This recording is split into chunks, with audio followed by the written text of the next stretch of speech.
Chapter 757. This was the second time that Li Yi saw the old emperor leave the palace. He was still the same as when he was in Ningguang Fu, wearing an ordinary robe. His face was gentle and he looked like an uncle next door. No one knew that the person in front of them was the most powerful uncle in the entire Jing kingdom. The old emperor's illness was special. It was very dangerous when it acted up, so dangerous that there was a possibility that he would die every time. But normally, if one paid attention, there was no difference between him and a normal person. He did not come alone. The eldest princess was standing next to him, wearing a slim dress. He did not know if it was because of the dress or if her figure had become better, but her figure seemed to be more exquisite than a few days ago. Moving here was for the sake of peace and quiet. There were not many servants in the residence, but even if they met, they would not dare to stop them. So the old emperor had the opportunity to drink the soup that she prepared to trick Xiao Huan to drink. Changde came out of the kitchen with 2 bowls of soup. Li Yi glared at him. This old guy really did not treat himself as an outsider. Fortunately, he had his own thoughts and even made a portion for Xiao Huan and Rui. Otherwise there would not be much left for Rui. Jing Emperor picked up another bowl, and Changde handed the other bowl to the eldest princess. When they came over, they saw Li Yi put down the soup and went to the back. Jing Emperor drank a few mouthfuls before asking, "Did you make this soup?" He knew that Li Yi had good cooking skills. Because Shanning often talked about it in his ears, he had the chance to taste it today. He was surprised by his cooking skills. It was probably not much different from the imperial chefs in the palace. Changde looked at Li Yi and asked, "This soup, is it suitable for your majesty's body to drink more?" Li Yi had once told him about his majesty's illness. There were many things that needed to be avoided on a daily basis, and diet was an important part. He was worried that Li Yi would forget, so he asked about it. Li Yi waved his hand and said, "It's okay. This soup is very nourishing. It's okay to drink a few more bowls." This soup was good for women and there was no harm for men to drink it. It was just a supplement. The Princess Royal had a good figure, but it was only good. Compared to Mississippi Lu, the parts that should be curvy were curvy, but the parts that should be curvy were not curvy enough. She should drink more. Placate the miscarriage and stimulate the breast milk? The spoon that Jing Di had picked up stopped in the air, and the soup spilled on his lapel. Cough, cough. Emingzu put down the bowl. She seemed to have choked and her face was already red. She glared at Li Yi and hurriedly took out a handkerchief to wipe her mouth. Li Yi had never seen her act like a little girl. In fact, he had always regarded the swift and decisive princess as a man. Jing Di put down the spoon, obviously not intending to drink anymore. Emingzu also put down the bowl and secretly looked at Li Yi with a hint of anger. "Your Majesty, why are you?" Li Yi changed the topic at the right time. Jing Di looked at him and asked, "Why? You, the dean of the academy, is allowed to be lazy at home, but we cannot go out of the palace to relax?" Li Yi quickly said, "Steal half a day of leisure. The palace is like a cage. Your Majesty often goes out to relax. It is also good for your illness." Emingzu glanced at him. He was the only one who dared to say that the palace was a cage in front of her imperial father. Steal half a day of leisure? Jing Di looked at him and said with a tone of dissatisfaction, "We think you are stealing half a day of leisure, right?" Jealousy. It was obvious that he was jealous. He obviously saw that he was living a comfortable life and deliberately came to find trouble. Li Yi was too lazy to pay attention to him and stood aside without saying anything. Jing Di looked left and right and asked, "Where are Yongning and Shanning?" Li Yi pointed in a certain direction and said, "At the amusement park." He ordered people to build the amusement park. Several houses were connected and the ground was covered with soft mats. There were rocking cars, merry-go-rounds, slides, swings and other amusement facilities. It was also the favorite place of Yongning, Shanning, and Duanwu. Although there were no exciting projects such as roller coasters and skydiving machines, in this era of extreme lack of entertainment, this was already considered super luxurious. "Take us to see." Jing Di seemed to be very interested in this place and stood up. Li Yi originally chose this place because he liked the environment here. It was not an exaggeration to say that it was a small park. There was running water in the garden, and the water was so clear that the bottom could be seen. Fish were playing in the water. Although the layout was not very luxurious, it was simple and did not lose its atmosphere. After passing through a bamboo forest path, their field of vision became open again. They could hear bursts of laughter coming from a row of houses. The arrogant Lolita was playing on a swing, and a palace maid was gently pushing it behind her. When she saw Li Yi coming in, she said loudly, Sir, you push me. They're not pushing high." Li Yi walked over, stopped the swing and carried her down from the swing. The arrogant Lolita pouted and was about to express her dissatisfaction. Suddenly, she opened her eyes wide and saw a figure coming in from outside the door. She ran over in surprise and said, "Father, why are you here?" Yongning also came over and stood quietly beside Jingdi. Jingdi touched their little heads and said, "If Father didn't come, my Shanning and Yongning would have almost forgotten Father." The arrogant Lolita twisted her body and said in a sweet voice, "Oh, how could Shanning forget Father?" Jingdi looked at the two little girls and a trace of sadness appeared on his face. He was their father, but he was also the emperor, the ruler of a country. Since they were young, he did not and could not fully fulfill the responsibilities of a father. It was no wonder that they always wanted to run out of the palace. The arrogant Lolita was full of joy for her father to leave the palace. She grabbed his arm and said, "Father, let's go outside to play. There are a lot of delicious food and fun things on the street. I will take Father to the brothel to watch the show." "It is wonderful." Jingdi pinched her little face and said with a smile, "Okay, Father will accompany you to have fun today." "Father is so good." The arrogant Lolita shook his arm and looked at Li Yi. She said, "As good as teacher." Li Yi felt that the arrogant Lolita thought that teacher was good because teacher would cook delicious food for her, play with her, and take her to watch interesting shows. Other children could get married at the age of 13. Because she grew up in the palace and was doted on by the emperor and two concubines, her temperament was similar to that of a child. The aged emperor was dragged by Shou Ning through the streets and alleys, sweeping through the crowd. Although there was only Changda following behind them, Li Yi could guarantee that if there was even the slightest movement from his side, within a breath's time, this place would be surrounded by 3 layers of people. Li Yi and the eldest princess were walking behind. He turned his head and looked at her. He asked, "How is the cooperation with the family of generals?" Li Emingzi said lightly, "It has just begun. The military provisions are very important. You have to visit the family of generals more often. How about the academy? Is everything okay?" "Everything is as usual. Although it is a female academy, we still have to pay attention to it. If there is nothing else, we should hold more parent-teacher meetings to let the parents understand the situation. It will also put them at ease." The arrogant Lolita was always short-lived. After pestering Jingdi for a while, she pulled Yongning along to play. Jingdi had a few palace guards follow them, and their footsteps finally slowed down. Li Emingzi looked at the smile on his face and thought for a moment. She said, "If there is nothing important, Father might as well rest outside the palace for a few days." Li Yi was right. The palace looked glorious, but it was actually a cage. When she was in the palace, she had never seen her father show such a smile. Emperor Jing did not answer her. He looked at the group of children holding sugar-coated haws in their hands as they whizzed past the crowd. He shook his head and said, "When I was their age, I had already begun to study the scriptures. If I could let the children of poor families have books to read, the talents of the Jing kingdom would be inexhaustible in the future." Li Yi knew that the old emperor had wanted to break the situation where the court was almost controlled by the aristocratic families. From a long time ago, he had intentionally supported the students of poor families. However, due to various reasons, the results were very little. In this era, educational resources were very precious. They were often monopolized by the large clans with deep foundations. It was not easy for the poor to study. This directly led to the imperial court choosing officials from the aristocratic families. Only they had the ability to nurture outstanding disciples. However, this would cause the court to be filled with factions and complicated relationships. The court would be firmly controlled by the aristocratic families. This was not what a wise emperor wanted to see. For a wise emperor like the old emperor, what he was most concerned about was the poor people and the students of poor families. Li Yi crossed his arms and touched Mingzhu's shoulder. This was a rare opportunity. He had told her in detail how to support the children of poor families and break the monopoly of the aristocratic families in education. If he were to bring it up now, wouldn't he be saying it to the old emperor's heart? He had explained these routines clearly, and they only needed to follow the steps step by step. Emingzi glanced at him and thought that he was careless. She lowered her head and continued to think. Li Yi touched her again. Emingzi was still unmoved. Li Yi frowned and turned to look at her. This time he used a little more force. Emingzi finally turned to look at him. When she saw that he was staring at her, she seemed to have thought of something. She blushed and glared at him. Then she put some distance between them. This was a good opportunity to show off her talents in front of the old emperor. Li Yi wanted to talk to her about serious matters.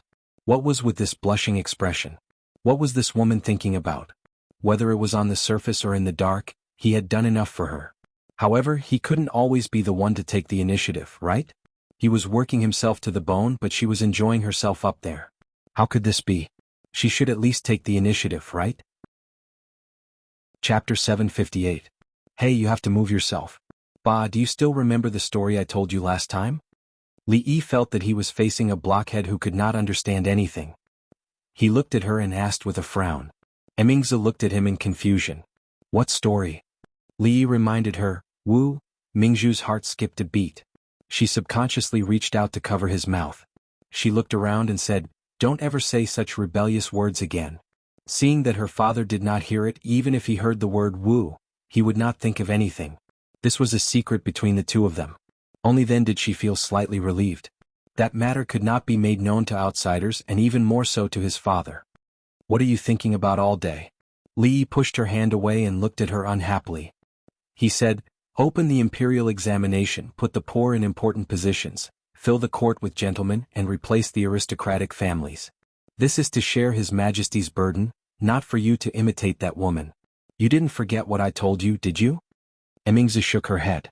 She looked at him and nodded as if she understood. Her father had been putting the poor in important positions, replacing the aristocratic families, and letting the young scholars from poor families enter the center of the court. In the face of aristocratic politics, the poor had always been suppressed.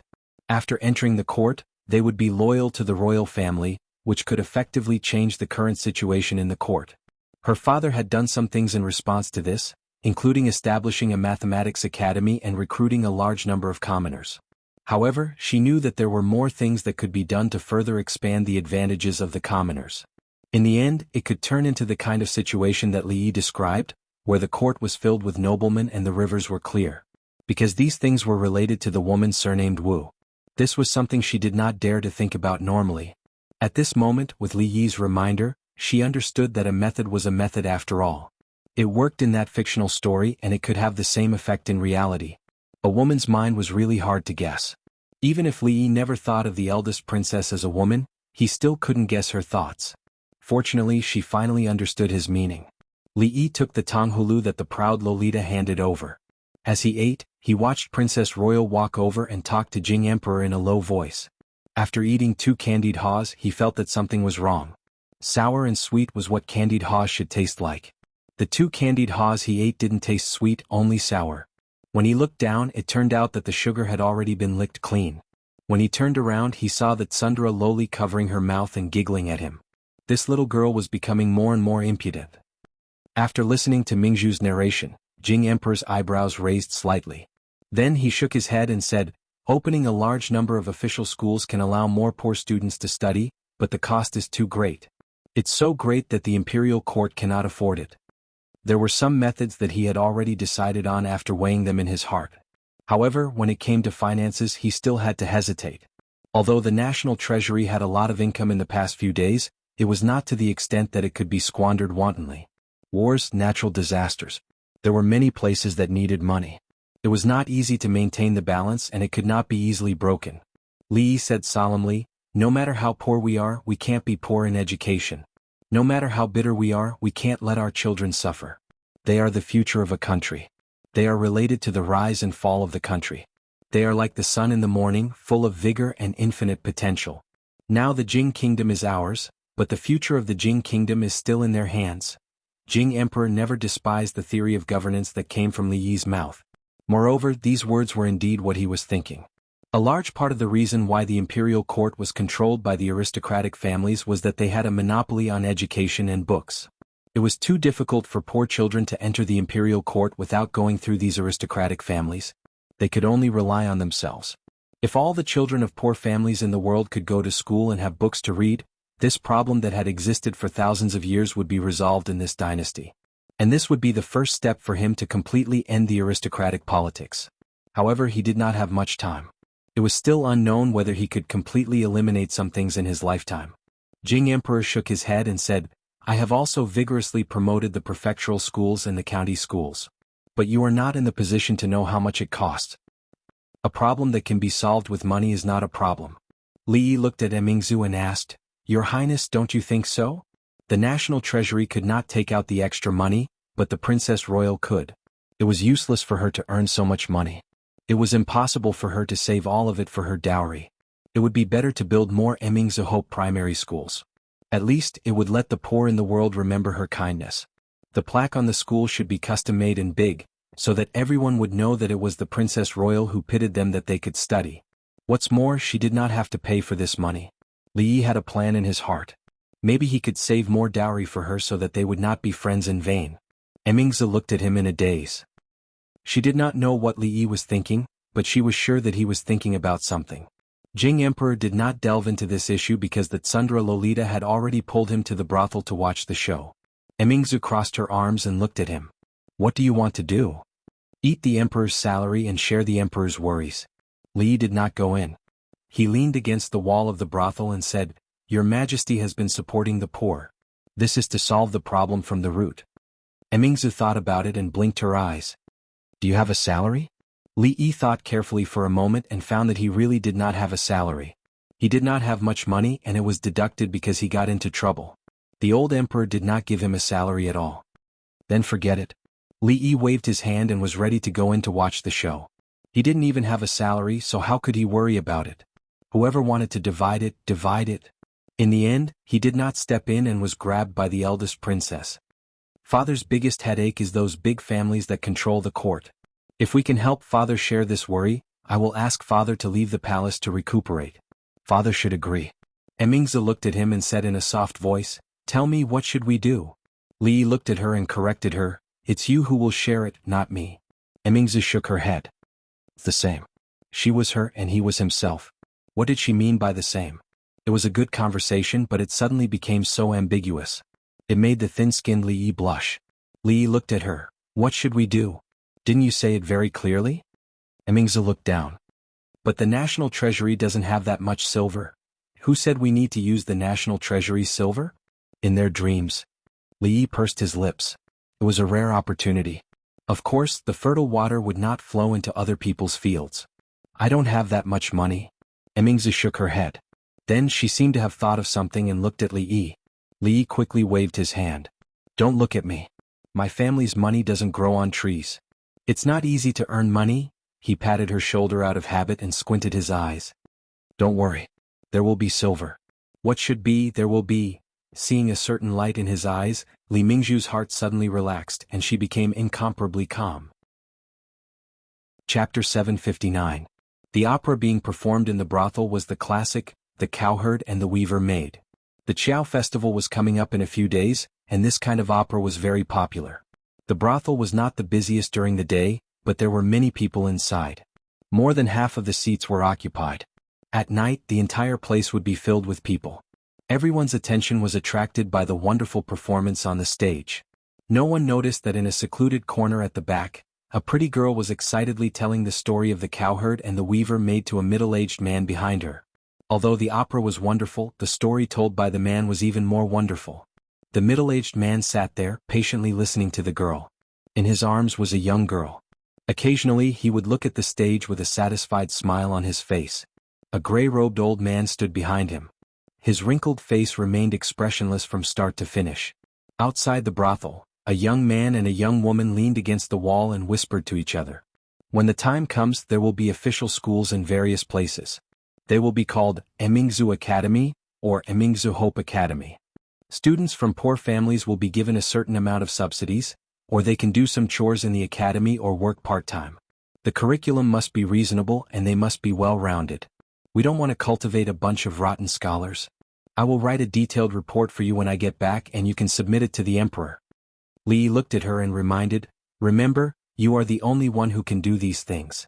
As for how to get the money, I won't tell you until the matter is settled. The education reform in the Jing kingdom had already begun on a small scale. Li Yi was not worried that these changes would cause opposition. The old emperor already had the ability to judge.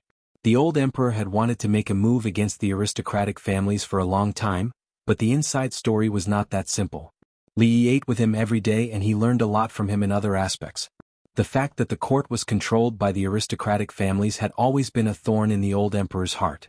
He wanted to use the children from poor families to cultivate officials who were absolutely loyal to the royal family to achieve his goal of centralizing power. Although the emperor had great power, he could not do whatever he wanted. He would be a fatuous emperor if he dismissed an official without a good reason, and he would not be able to convince the public. A family like the Chui family was far inferior to the imperial family in terms of military strength. However, it was impossible for the old emperor to send troops to destroy them just because he didn't like them. That was the behavior of bandits. The influence of the great clans was too great, especially to the officials who were attached to them. Touching them without a reason was tantamount to committing a crime. However, he couldn't just watch as these people stirred up trouble in the court and formed cliques for personal gain. The Chui family was a perfect example. Li Yi felt that the king of Shu, the eldest son of the royal family, was banished to that place because the old emperor couldn't stand the sight of the Chui family. The ones he had always wanted to deal with were the magnates led by the Chui family. Thinking about it, the Chui family had also committed a sin. They had just lost a few million taels of silver, and the coffin itself had probably been used up. Furthermore, the emperor was always thinking about them. What an unlucky year. After listening to him, Emingzu nodded and suddenly asked, "Why does it have to be me?" Li Yi pursed his lips. "This is a great contribution. Of course, we should not let the goodies flow to outsiders." "So I'm not an outsider?" "We are the three heroes of the capital. We share blessings and misfortunes. Of course, we think of you first when there's something good. It's too distant to call us outsiders. At least we can be considered as half an insider, right?" Emingzu glared at him. "Bah, who's your insider?" It was obviously a very pure meaning, but she had to misunderstand. Li couldn't be bothered to explain. He only felt that the princess was not straightforward at all today. She was wishy-washy and like a woman. Something's still not right. Emingzu crossed her arms and stared straight at him. "Every time you're so attentive, something bad must be going on. When you speak, feel your conscience." Li looked at her and frowned. "Ask yourself, when have I ever harmed you?" When Li opened his mouth, he naturally looked in the direction of her conscience. Feeling his gaze, Emingzu thought of the bowl of soup she had just drunk. She felt uncomfortable all over. She put her hands down from her chest, but she didn't know where to put them. Finally, she looked at him in embarrassment and walked towards the brothel. How can one pacify the world if one's chest is not clear? Li shook his head. He felt that there must be a deeper meaning behind heaven's arrangement. At the very least, the eldest princess had taken the first step on the road to pacify the world. The old emperor had a lot of fun today. Li could see that the smile on his face had never stopped. In this half a day he was not the high and mighty ruler of a country, but just an ordinary father. He would let Yongning ride on his neck to watch the circus. He would also beam with joy when the Tsundra Lolita fed him a milk candy. He would walk on the streets for 4 hours, but he was still full of energy. When it was time for lunch, he even let Changda serve him 3 bowls of food. He didn't look like a seriously ill person at all. He could eat and walk and he was in a good state. Of course, the most important reason was that the food he cooked was delicious. After eating and drinking to his heart's content, he was still lying on Li Yi's rocking chair. He squinted his eyes and swayed back and forth. The eldest princess was massaging his shoulders from behind. Emperor Jing's face showed a satisfied expression. "I finally know why you would rather be idle at home than to enter the court and become an official. If you can be so comfortable every day, I wouldn't exchange it for a god." Li Yi tried hard not to show a contemptuous expression. He hadn't done anything yet, but his days were already comfortable. As the dignified ruler of a country, how could he act like a bumpkin who had never seen the world? No matter what, he should at least have afternoon tea and a few pieces of osmanthus cake to relieve his boredom. Emperor Jing closed his eyes and said faintly, "You're the one behind the Chui family's matter, right?" There was nothing to hide. The old emperor knew that the largest glass mine in the Jing kingdom was under his house. He couldn't hide it even if he wanted to. "Your Majesty, don't worry. The taxes that should be paid will not be less." It was a good habit to pay taxes. It was also a hush money. The old emperor had been unhappy with the Chui family for a long time. Since he could vent his anger and get money, he certainly wouldn't have any objection. "It's getting late. It's time to go back to the palace." Emperor Jing opened his eyes and stood up from the rocking chair. He didn't mention this matter until he left with Yongning and Shaning. When the eldest princess left, she looked back at him. Li knew what it meant. Sometimes he really hoped that she was a man. In this way, a lot of unnecessary trouble could be avoided. But when he thought that she was really a man, he felt a little disappointed. A long time ago he already had a plan and was carrying it out step by step.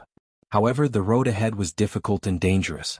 It had not really manifested until now. Moreover, even if he overcome all the difficulties and obstacles and achieved the result he expected, was that result really what she wanted? In fact, Li Yi's heart was still a little confused. She has already left. Why are you still looking? A faint voice came from the side. Li Yi turned around and saw Mississippi Lu holding her sword and leaning against the moon door. Who won just now?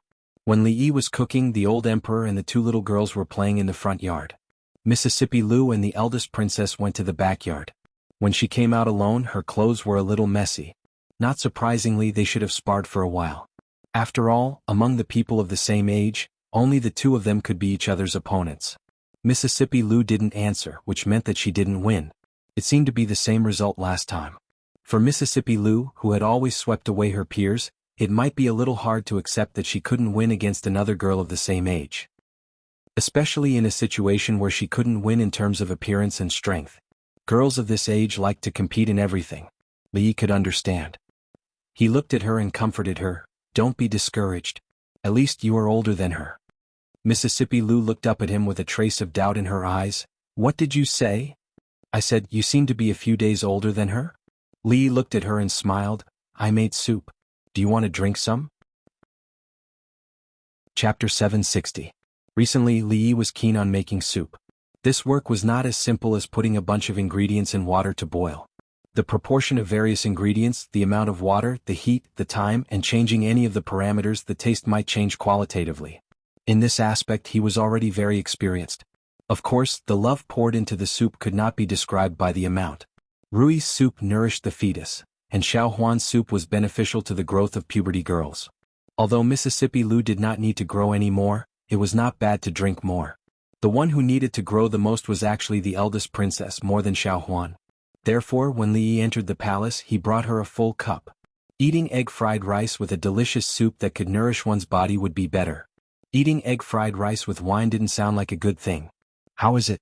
This soup tastes good, right? Egg fried rice was a little greasy, and this soup could relieve the greasy feeling. More importantly, it could also grow the body. Emingzi nodded. Soup with rice was indeed better, but after experiencing something, whenever soup was mentioned, she would think of something that made people blush. She looked at Li Yi with some vigilance and asked, this soup? What's the use? To relieve greasy feeling, it's not good to drink all the time. Li Yi looked at her and said indifferently, don't worry, it's not poisonous. As he spoke, he poured himself a bowl and started to drink by himself. Mingzhu's doubts disappeared, but she felt a little guilty. She really should not have doubted him just now.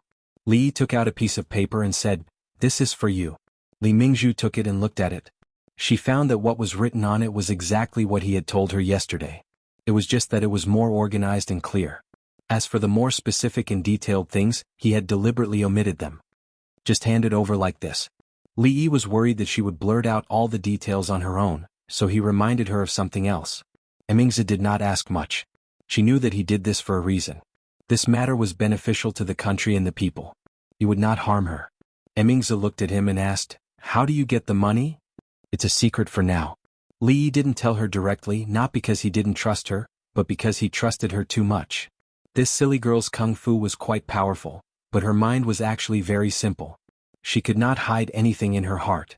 If he really solved all the problems and then revealed everything, what would they have to do with it? I'm leaving. I'll come find you in a few days. Li Yi waved his hand and leisurely walked out of the morning dew hall. County Marquis Li treats His Highness very well, the figure standing behind Emingzi suddenly said when he saw Li Yi walk out. What she meant was not limited to him bringing the princess's favorite food every time he came. In fact, the things he did for the princess were much more than that. He made a princess, a woman, step by step become an existence that even the men in the court could not underestimate. No one dared to question why the eldest princess of the Jing kingdom was still not married, and no one questioned why she could become the dean of the women's college. She led a group of noble ladies in the capital and did many things that men could not do. She also let those people know what it meant to be a woman not inferior to a man. Emingzi did not directly respond. She looked out of the hall and finished the egg-fried rice. After drinking a bowl of soup, she put down the jade spoon and said, there is still some soup left. I can't drink it. Nanny, drink it. Don't waste it. The old woman smiled. She knew that Emingzi did not want to waste County Marquis Li's kindness. She took a bowl and scooped out the last bowl of soup. After drinking a mouthful, she smacked her lips. Her expression suddenly froze. Before the princess was born, she had always been by the empress's side. She had personally served the empress for more than 10 years and watched the empress grow from a little girl to a woman. Naturally, she knew what this familiar taste of the soup had. Emingzi looked at her with some confusion and asked, "What's wrong?" The old woman put down the bowl and looked at her meaningfully. She said, "This soup is only useful for His Highness to drink. I'd better not drink it." It was late at night. The hall of diligent government was silent. Occasionally there was the sound of pages turning. Changde walked out of the shadows. He coughed lightly and reminded, "Your Majesty, it's time to rest." "Changde, tell me, am I really old?" Emperor Jing put down a memorial. It was hard to tell whether his expression was gratified or lonely. "Your Majesty is in the prime of your life." "Why do you say that?" Changde's voice finally had some emotion. "If Emingzi was a man, why would I do this today?" Emperor Jing seemed to be talking to himself. He picked up the memorial and read it again carefully. Everything was clear and extremely comprehensive. He couldn't help but murmur, "These were all thought of by Emingzi alone? That boy is right. I am indeed old. The future of the Jing kingdom is still in the hands of these young people." At this moment, Changde roughly guessed what he meant. In terms of writing poems and lyrics, His Majesty was not as good as County Earl Li. In terms of martial arts, His Majesty was not as good as the eldest princess. However, His Majesty had always been good at governing the country. When one day he found that he was not as good as others in these matters, it was not strange for him to sigh like he did just now. Changde thought for a while and said, "Her Royal Highness is also worried about His Majesty." "I'm afraid that County Earl Li also contributed a lot. It's not the first time that he gave all the credit to Emingzi." A trace of anger appeared on Emperor Jing's face. He said, "This brat, if he had taken out these things earlier, I wouldn't have had a headache for so long." As Emperor Jing spoke, he waved his hand and said, "Forget it. Leave this matter to Emingzi. I'm also happy to be idle." He was very confident in Mingzhu's ability. Since this matter was proposed by her, he would leave it to her. In this way he would also be much more relaxed. The most important issue was the funding. The higher-ups only said that there was no need to allocate funds from the national treasury. As for where the huge sum of money would come from, he didn't care so much. Someone would always have a way. As if thinking of something, Emperor Jing suddenly said, "Do you think he has any thoughts about Emingzi? If Li Yi didn't have a wife, he would even think it was a good thing. But it was impossible for a princess of a country to be a concubine. Her Royal Highness and he have known each other for a long time. He is also indebted to her." Changde thought for a while and said, "As for other things, it shouldn't be." Naturally, he couldn't say much about this kind of thing. With Mingzhu's age, if it was another princess, she would have gotten married long ago. But she always has her own ideas. I don't know her thoughts, so I can't help her decide. If it was someone else, it wouldn't matter, but that brat. Emperor Jing frowned. After muttering a few words, he shook his head and showed a relaxed smile on his face. "It's getting late. Let's rest." Although there was still some loneliness in her heart, this was the child's heart. The child had grown up and could finally help her father share some things. "It's done?" Li Yi looked at Emingzi and couldn't help but ask. Emingzi didn't speak but nodded. Although he didn't know why she didn't seem to be in a good mood and the way she looked at him was a little strange, it was always worth being happy that the plan had taken a big step forward. Drink soup, drink soup." Li Yi filled another bowl for her. Emingzi looked at him and there was a trace of shame and anger on her face. She lowered her head slightly. Seeing that she didn't seem to want to drink, Li Yi was stunned. Then he shook his head and didn't care about it. He said, "Forget it, I will bring it back for Xiao Huan to drink. The food is still complete. I will also bring this soup bowl back. The next time I come, I will return it." After all, whether the Princess Royal grew up or not had little to do with him. The little servant girl was in the puberty period and her nutrition had to keep up. Seeing him stand up and prepare to leave, Mingzhu's face showed the same color as a peach blossom. She gritted her teeth and said, "Put it down." Chapter 761. The emperor's condition seemed to have improved. The morning court, which had not been held for a long time, reopened today. This was the first time in several months. The officials were in high spirits and did not dare to be negligent. They stood in front of the palace gates before dawn, waiting. The morning court had not been held for a long time. Originally, they thought that there would be a lot of important matters accumulated. They did not know when it would end today. However, in less than an hour, all the officials lined up and walked out of the political hall. The emperor's body might not be able to hold on.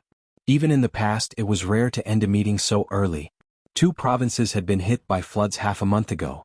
The losses were not small. The emperor ordered the Ministry of Revenue to allocate silver as soon as possible for disaster relief. He also sent officials from the Imperial Water Surveillance to deal with the floods. This should be the most urgent matter. However, similar disasters were experienced almost every year. There would not be any big mistakes if they were done step by step. After that, it was some trivial matters of the various departments. Since it was the morning court, something had to be said. Otherwise, it would be awkward for everyone to stand there and make it seem like they had no work to do. In addition, he ordered the Ministry of Rights to assist the princess in supervising the construction of the county schools. There was also a small reform of the imperial examinations. It was something that everyone was concerned about. Although he had failed many times, the emperor did not seem to have given up on the suppression of some powerful families. There was still a long distance from the political hall to the yamen of the various departments. The officials gathered in twos and threes and discussed the matters of the morning court. Daxing County School. His Majesty is opening the door to the poor again? Didn't they do this a few years ago? In the end, it was still left unsettled. It's difficult. If we want to build more academies for the provinces, we need to hire more teachers, ink, paper, and books. We haven't even counted the academies. All of this requires silver. Can the national treasury take out that much? Who knows? The emperor didn't say that it would be from the national treasury. He only said that the eldest princess would be in charge of this matter. Can the eldest princess take out so much silver? If it was a year or half a year ago, the focus of their debate would be that although the princess was of noble status, she was only a woman. What right did she have to participate in national affairs? However, at this moment, no one dared to say this. The last person who had questioned her had his spine broken by the people of the capital. A great scholar of a generation ended up being disgraced and his reputation destroyed. Countless people would sigh when they thought of it. In this year, the eldest princess's brilliance was too dazzling. She had brought back Tianfa and helped the Jing kingdom defeat the Qi kingdom. Even now, the Jing kingdom was still deeply intimidated. Later on, she had defeated the envoy of the Qi kingdom and saved the face of the country. Later on, the Women's Union and the Women's Academy had even promoted the national policy of not marrying before the age of 16. They had trained female midwives, which reduced the chances of a woman dying from dystocia by several times. All of these things were enough to convinced. Up until now, they wouldn't be surprised if the eldest princess's shadow appeared in court affairs. But as for whether she could handle this matter well, no one had any expectations in their hearts. After all, even His Majesty had encountered irresistible obstacles in this matter, let alone the eldest princess, a woman. Not to mention other obstacles, just the amount of silver needed was not a small amount. If she couldn't solve this problem, it would be a joke. Perhaps it was because they saw through this that the officials with deep backgrounds didn't show any displeased expression. Supporting the poor was naturally suppressing the influential families. His Majesty's display of this intention showed that he was dissatisfied with them. The big families, who had always been close to the royal family, were not afraid. Their status in the court was guaranteed by the royal family. But for the Chui family and other families, things were not so simple. At least in the current court, they were not so stable. An official said in a low voice, "These years, the court has changed a lot. Is His Majesty still not satisfied?" "Don't worry. Haven't we already experienced such things?" A middle-aged man next to him showed a disdainful smile and said, "This time there will be no end. Even His Majesty can't do it." Eldest princess, ha. Yeah, the most important thing is where the silver comes from. One person nodded and said, "If it's only in the capital, it won't affect the overall situation. But if it covers all the provinces, I'm afraid the national treasury won't be able to afford it. I'd like to see what eldest princess plans to use to fill this bottomless pit." Haha, Her Royal Highness's business is doing well, but this time, the shining silver is destined to go down the drain. As soon as one person said this, he was pulled by the arm by the person next to him. The person's gaze was extremely obscure. That person looked back and saw the gloomy face of one of the important figures of the Chui family. His heart immediately thumped and he thought, "This is bad." Wasn't mentioning this in front of the Chui family rubbing salt in their wounds? Everyone knew that the Chui family had suffered heavy losses because of the glass incident. The exhibition was not held and the glass they had hoarded was smashed to pieces in front of everyone. According to insiders, this time the Chui family would probably lose millions of taels of silver. In terms of losses, who could compete with the Chui family?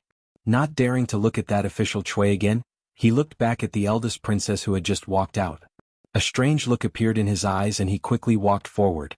It seems that no one is optimistic about you. Li rarely attended court today. He walked beside Emingzu. With his current hearing ability, it was not difficult for him to hear what the people in front of him were talking about. For the eldest princess it was even less difficult. Just watch. Emingzu looked back at him and said lightly. Li heard this and was stunned. He didn't know whether he should be touched or helpless. This matter had been arranged in front of hundreds of officials. There was no way back. The silver had not been settled yet, but she was actually not anxious at all. She didn't think, what if he was bragging? However, the feeling of being trusted was not bad. Li looked back at her and comforted her. Don't worry. If you don't have money you can cheat some more. What did you say? Emingzu looked back at him. I said if you don't have money you can earn some more. Li looked at her and said with a smile, you also know that I am very good at making money. This little money is just for sprinkling water. There seemed to be someone waiting in front. When he saw the two coming, he bowed slightly and said, Your Highness. Then he looked at Li and nodded slightly. Li also smiled back. The head of the Wang family was an old friend who had friendly cooperation with him. Emingzu looked at him and asked, May I know what's the matter, Official Wang? The relationship between the Wang family and the royal family had always been close. Although she was a princess, she would not be too arrogant in front of the head of the Wang family. Your Highness wants to build the county school. It is a good thing for the country and the people. The Wang family is willing to donate 100,000 taels of silver to contribute to this matter. 100,000 taels of silver was not a small amount. When Li gave it to Mississippi Liu, he hesitated for a moment. The Wang family actually took it out so easily. They were indeed the wealthiest family in the Jing kingdom. They were full of confidence. However, thinking of how much they had earned these days, it was normal for them to take out some money to show their love. Emingzu was also stunned when she heard this. Then she said with a smile, I appreciate the Wang family's kindness. However, I have already made arrangements for this matter. There is no need for Official Wang to worry. She knew that Li did not want others to interfere in this matter. Moreover, he had just said that the money was just a sprinkle of water to him. Sprinkle of water should mean that it was not worth mentioning, right? The head of the Wang family was only surprised for a moment. Then he smiled and said, In that case I will leave first. Li turned his head and looked at her in a daze. His face was full of disbelief. Being stared at by him and thinking of the effects of the soup, Emingzu felt that a certain part of her body was a little strange. This feeling was unprecedented. She blushed and asked, Why are you looking at me? Li touched his forehead with one hand, and reached out with the other to touch hers. She did not have a fever. Could it be that after drinking too much of that soup, a certain part of her body would grow and her intelligence would decrease? What are you doing? Emingzu swatted his hand away and said angrily. Li had no time to admire the eldest princess's rare angry look. He took off and chased after the head of the Wang family. Official Wang, wait, don't go, let's discuss what happened just now. Old Wang, stop. Chapter 762. Luz, why are you so? Li bade farewell to the master of the Wang family. When he walked back, he looked at Emingzu and said with disappointment, 200,000 taels of silver, how many academies can be built, how many pens and papers can be bought, and how many teachers can be hired? How can you just reject it like that? In the end, he did not say the word wastrel. After all, she was not Mississippi Liu, and it was not her family that was going to lose. But strictly speaking, this matter was jointly proposed by the two of them. It was the crystallization of their love, and it was their child. As a father, he had the right to fight for more and better benefits for his child. What did you say to Lord Wang just now? Emingzu looked at him and asked in confusion. When the master of the Wang family left just now, his face was full of smiles and he was obviously in a good mood. She could not think of a reason that could make the person who gave out 100,000 taels of silver so happy. Then she realized another problem. Looking at Li, she asked uncertainly, You just said, 200,000 taels of silver? The Wang family has already agreed to donate 200,000 taels of silver. Li waved his hand and said, But don't make this matter known for now. Doesn't His Majesty want the Ministry of Rights to help you? Let them first. Will this work? Emingzu looked at him and asked with a frown. If this was the method he was talking about, then this matter would probably encounter unimaginable resistance. Of course not. Li looked at her and said, Do you think others are as stupid as the Wang family? Why should they give us money for nothing? I have already made a list for you. When the time comes, let the officials of the Ministry of Rights visit them one by one. They will definitely not donate money. But you don't have to be angry. This is all in our plan. If you want to hear it, I will tell you now. And Mingzu waved her hand and said, next time. I have to accompany my mother later. I will leave first. Li Yi had originally planned to tell her all the plans. Hearing this, he was slightly startled and looked at her in surprise. Shouldn't she be eager to know all the plans? When did she become so unmotivated? She could help him once or twice or even 8 or 10 times, but she couldn't help him forever. This is such an important matter, can't you show a little bit of enthusiasm? The sound of her footsteps gradually faded away. Li Yi shook his head and stopped thinking about it. He shouted at her back, the soup I brought for you is in the cafeteria. Don't forget to get it. With that, he walked towards the palace gate. Mingzhu's body trembled and she stopped in her tracks. An unnatural blush appeared on her face. Originally, he wanted to spend a few days in peace in the future and not care about the matters in the court. But sometimes he couldn't stay idle. Fortunately, he was only helping the eldest princess with these things. He just gave her some ideas and the rest was up to her.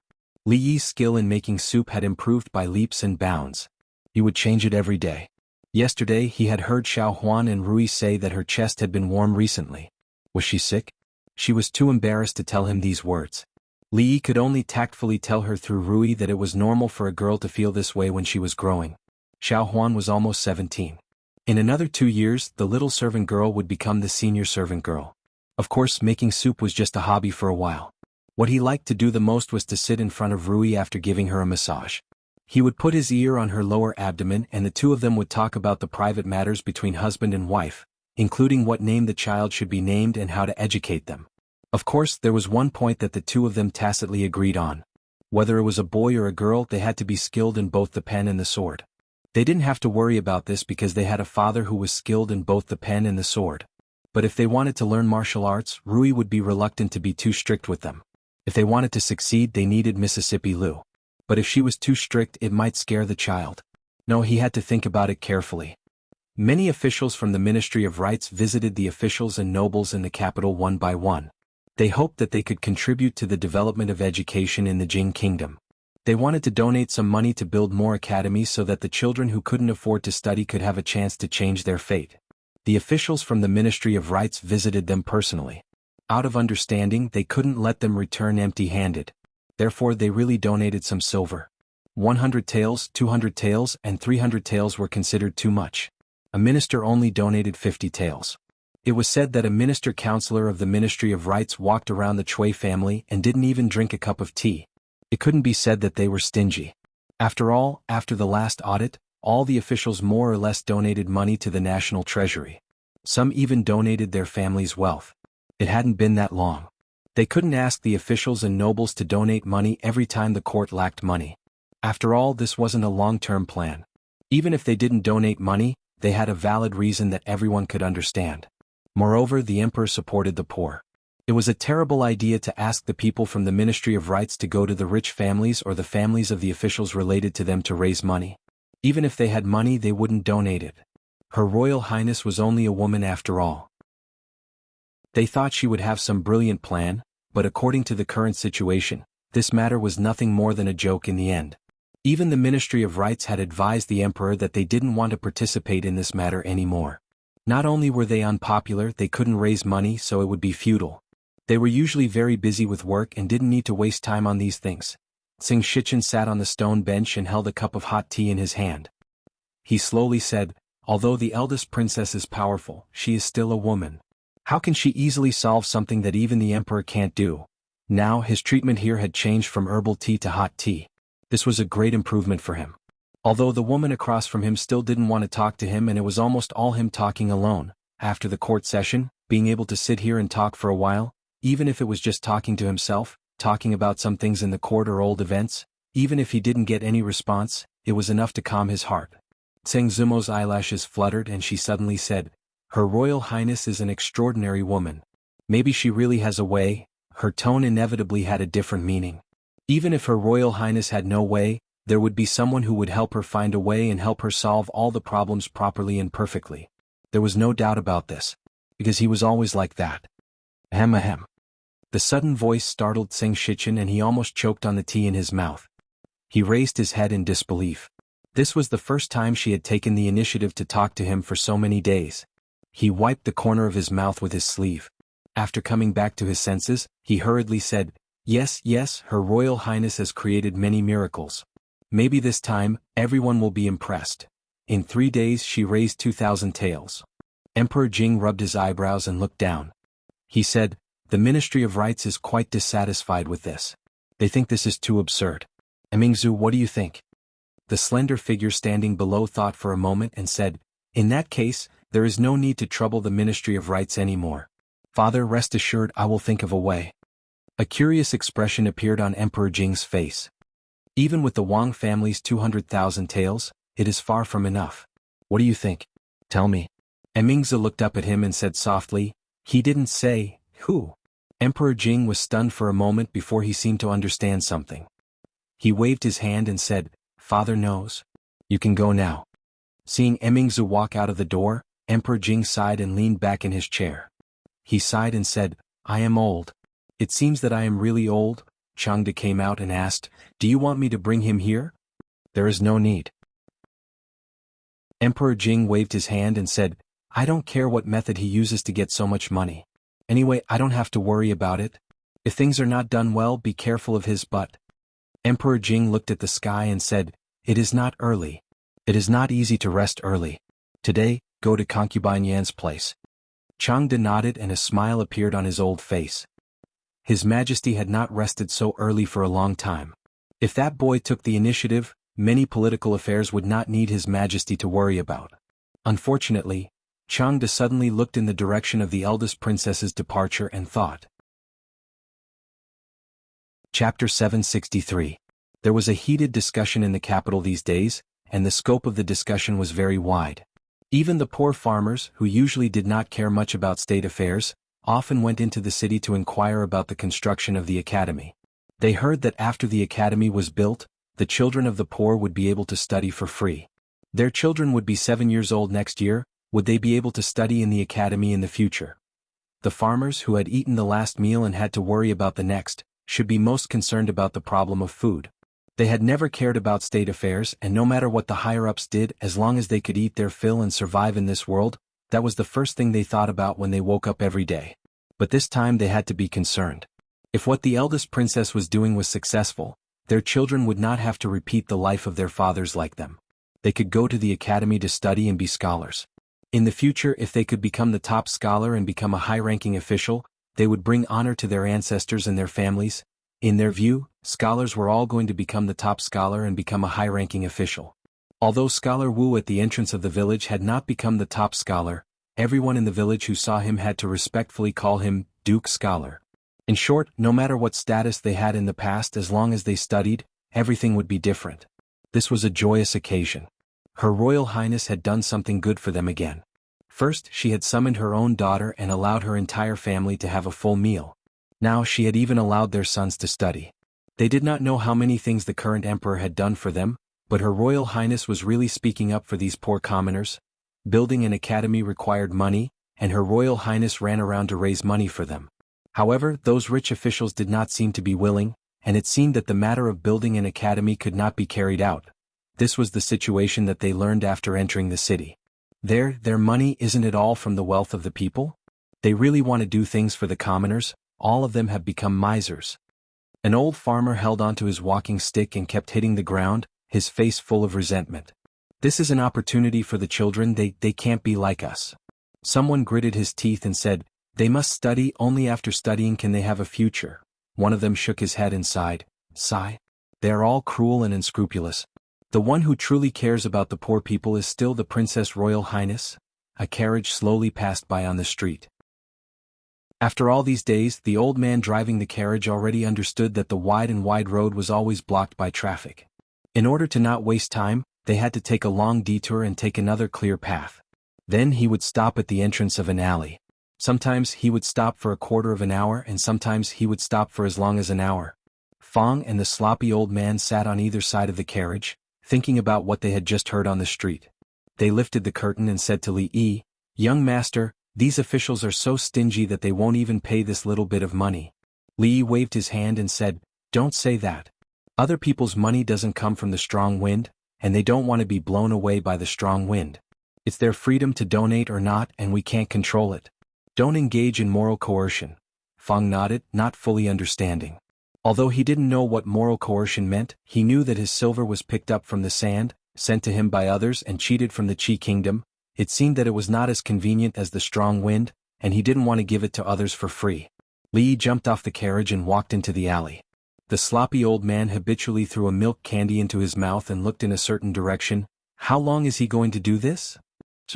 Fang took a candy from the sloppy old man's hand and murmured. The sloppy old man glanced at him, put the remaining milk candy back into his arms and asked, "Soon what?" Fang glanced at him and said, "Soon means soon." These days when the son-in-law passed by here, the expression on his face was completely different from before. He had carefully observed him for many days, and could naturally see some subtle emotions. The sloppy old man seemed to understand something and asked, "Say, between your family's young miss and the young lady in here, who do you think he likes more?" Fang looked at him in surprise. He didn't expect this eccentric old man to be so passionate on the inside, to be interested in this kind of thing. There's no comparison. Fang shook his head and said, "The son-in-law likes the young miss because the young miss is the young miss and not someone else. He likes Miss Zeng because he likes her." "What do you mean?" The sloppy old man was stunned for a moment, and after pondering for a while, he still didn't understand. Then, as if he had thought of something, he looked at him with some mockery. "Are you talking about yourself?" Fang glanced at him. "What does that have to do with me? Don't think I don't know that you have a lover in the Jade's courtyard. Why didn't you go look for her today?" Fang's face suddenly changed and he said angrily, "You followed me." The sloppy old man looked at him disdainfully. "Who doesn't know about your trivial matters?" "Trivial matters?" Fang actually wasn't angry anymore. "Looking at you, I'm afraid you've never been liked by anyone before, right?" This sentence seemed to touch on the sloppy old man's reverse scale, and he immediately glared at Fang. "What? Why don't you go to the Wu kingdom and ask around?" When this old man was young, he could be considered elegant, and many women fell in love with him. If it weren't for the fact that I was obsessed with martial arts. "So you never married in your life?" Fang looked at him with a smile. The sloppy old man didn't speak and narrowed his eyes at him. If it weren't for the fact that he had been cultivating his mind these days, he would have already smacked him with his palm. However, he couldn't casually smack this guy in front of him, so he didn't care about this. The sloppy old man thought for a while, and continued with the previous question. "What if your family's second miss is added?" "Second miss?" This question was a bit complicated. Fang was startled and looked up at the sky, feeling that today's sunlight was a bit dazzling. Li Yi sat at the stone table, took a sip of tea and asked, "The Chui family's ready-made clothing stores are all closed, right?" Zheng Zumo looked up at him and nodded slightly. These days she had also faintly heard some news that the Chui family had lost a lot of money and mortgaged many stores in the capital, including those ready-made clothing stores which hadn't been open for a long time. These days they had also made some adjustments to their strategy. Even if there were more counterfeits, there would be corresponding countermeasures. "I heard that the eldest princess encountered some obstacles in building the Silver Academy?" Li Yi thought she would ask specifically about the closure of the Chui family's ready-made clothing stores. He didn't know why she suddenly brought it up. He shook his head and said, "Those are all appearances. Everything is going according to plan." Zheng Zumo looked at him and asked, "Did you plan it?" "Of course, I didn't expect them to donate much money. The less they donate, the better. They are laughing at the eldest princess now, but they won't be able to laugh in a few days." After Li Yi finished speaking, he saw that she lowered her head and didn't speak. He thought for a moment and suddenly asked, "Are you jealous?" He Mrs. Jealous." Xiao Chui stood behind and said with a chuckle. Ever since she saw the two of them rolling on the bed that day, she could say some things in front of the two of them. The two of them were on the bed, one on top of the other. According to common sense, during the time she couldn't see, they should be rolling around. "Xiao Chui, shut up." Zheng Zumo looked at Xiao Chui angrily, stood up and hurried to the studio. Li stood up and gently knocked on Xiao Chui's head. "How can you talk about your own miss like that? How impudent!" Xiao Chui covered her head, feeling wronged. "You two just want to find a reason to be in the same room, and you're pretending so well." Li walked into the studio and saw that she was already sitting at the table. He explained, "That's really just a facade. If they don't donate now, they will still donate in the future. They even have to beg me to donate. Don't say any more." Zheng Zumo hurriedly raised her head and said, "Why are you telling me this? If someone else hears it, it will ruin your plan. We're on the same side, what are you afraid of?" Li looked at her and said, "But these words really can't be told to anyone else, or the consequences will be very serious. You can't tell that assistant minister Zheng either." "I won't tell him," Zheng Zumo said firmly, then looked up at him and asked, "What will the consequences be?" Li thought about it and said, "I will lose face and the Princess Royal will also lose face. Many people will laugh at her and most importantly we will lose a lot of silver." Zheng Zumo knew the concept of silver to him. If he said a lot of silver then it really was a lot. Thinking that he was telling such an important thing to her, she couldn't help but feel a trace of warmth in her heart. "How is it? I've told you such an important thing. Are you touched?" Li walked over and looked at her with a smile. He opened his arms and asked, "Are you touched enough to want a warm hug?" That trace of warmth quickly disappeared. Zheng Zumo grabbed a pillow from the side of the bed and threw it at him. "Pervert." She had learned this phrase from Yong Ning a long time ago. Yong Ning said that those who liked to take advantage of girls were all perverts. Chapter 764. When Li Yi pushed the door open again and walked out, he habitually held Xiao Chui's head with his hand. He knew that she had the habit of leaning on the door to eavesdrop. If she suddenly lost her support, it was very likely that she would fall to the ground. The girl was, after all, thin-skinned. After being caught again, she looked at Li Yi with some embarrassment. She blushed and said, "Li, are you leaving?" "I'm leaving." Li Yi patted her head and walked out of the courtyard. "Why don't you take your lover back and let her stay in the brothel alone? Do you feel at ease?" Next to the carriage, the sloppy old man was chattering. "Could it be that you are afraid of your wife, as they say?"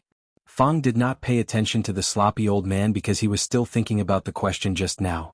Although he now boasted that he was a smart person, especially towards the son-in-law, he could see very clearly from the perspective of an outsider.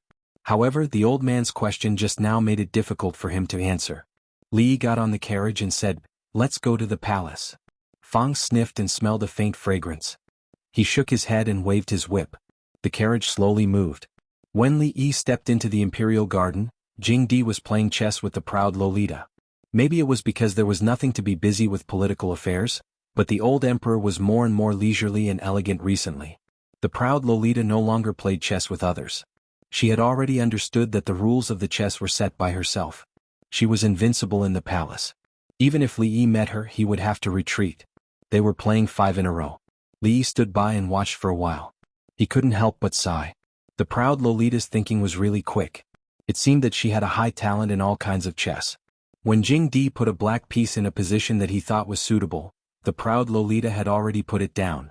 Then she said with a smile, "Father, you lost again. Today I can go out of the palace to play." Jing Di waved his hand helplessly and said, "Shanning, you go play first. Father wants to say a few words to the teacher." The arrogant Lolita stood up, winked at Li Yi and ran away quickly. Emperor Jing pointed to the chessboard in front of him and stretched out his hand. "Let's play?" Since he couldn't beat that Sundra Loli, did he think he couldn't beat him? Emperor Jing was still holding a black chess piece. He placed a chess piece in the center of the chessboard and said, "What are you doing here instead of solving the problem of the academy?" Li Yi didn't bother with pleasantries and went straight to the point. "I would like to ask for 2 paintings from your majesty." "My calligraphy?" A surprised expression appeared on Emperor Jing's face. Although he was not considered a master of calligraphy, he was still the ruler of a country. His calligraphy treasures were not inferior to any other masters in terms of value. He would often give them to some meritorious officials, but this was the first time someone had directly asked him for it. Naturally, he didn't think that Li Yi liked his calligraphy. In the entire Jing kingdom, the number of people who could surpass him in calligraphy could be counted on one hand. The first thought that came to his mind was that Li Yi wanted to sell it for money. "If you win against me, I will give it to you." These days, the only thing that could trouble him was the matter of the academy. However, with Emingzu and Li Yi around, he didn't have to worry about it anymore. He simply played chess to kill time. Compared to the Tsundra Loli, Emperor Jing's level of playing Gamoku was still very high, even though he hadn't been exposed to this form of chess for a long time. With something on his mind, Li Yi naturally couldn't concentrate on playing chess. His level of Gamoku could only be said to be average. Moreover, this was not something that could be achieved by digesting a few chess records. There were also various accidental factors. At this time he was absent-minded and lost 3 games in a row. When he collected the chess pieces again, Emperor Jing glanced at him and said lightly, "Be more serious. If you can't beat me today, don't even think about the calligraphy." The matter of the academy had almost fermented enough. It was time to move on to the next step of the plan. Li Yi also planned to find the eldest princess after getting his calligraphy. The two of them would go out of the palace to do something. Just now they had already wasted a lot of time. There was no time to play chess with him, especially when he was at a disadvantage after more than half of the chess pieces were gone. He knew that he couldn't go on like this. It was time to show his real skills. So he raised his head and stared at the sky behind Emperor Jing. Emperor Jing looked at the chessboard. Seeing that he didn't move for a long time, he thought that he was thinking. After waiting for a while, seeing that he still hadn't made a move, he raised his head and saw that Li Yi's eyes were staring straight ahead, as if there was something behind him. Emperor Jing looked back and saw that it was empty. He looked at Li Yi and asked doubtfully, "What are you looking at?" "There is a cloud there," Li Yi said. "What about the cloud?" Emperor Jing's voice was even more doubtful. "Plot. Yes, what about the cloud? Isn't it just a cloud?" Li Yi shook his head and retracted his gaze. The chess piece in his hand finally fell on a certain position on the chessboard.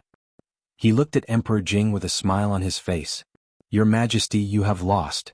Emperor Jing lowered his head and saw that the white chess pieces on the chessboard had already formed a 5-star alignment. He seemed to think of something and looked back at the sky behind him again. The sky was blue. Where did the cloud come from? He looked back at Li Yi and asked, "Where is the cloud you were talking about?" Li Yi looked at him in surprise and asked doubtfully, "What cloud?"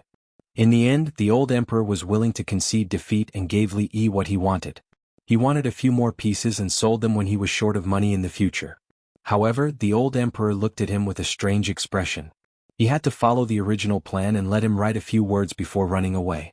Through this matter, he discovered another thing. The old emperor's chess skills were bad and he couldn't afford to lose. Li Yi rubbed the proud Lolita's head and said, "Be good. Today teacher and your royal sister have something to do and can't play with you. Just stay in the palace."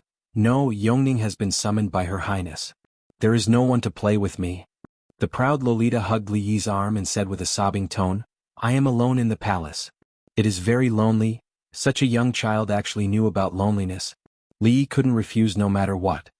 He could only nod helplessly and said, "Then follow me."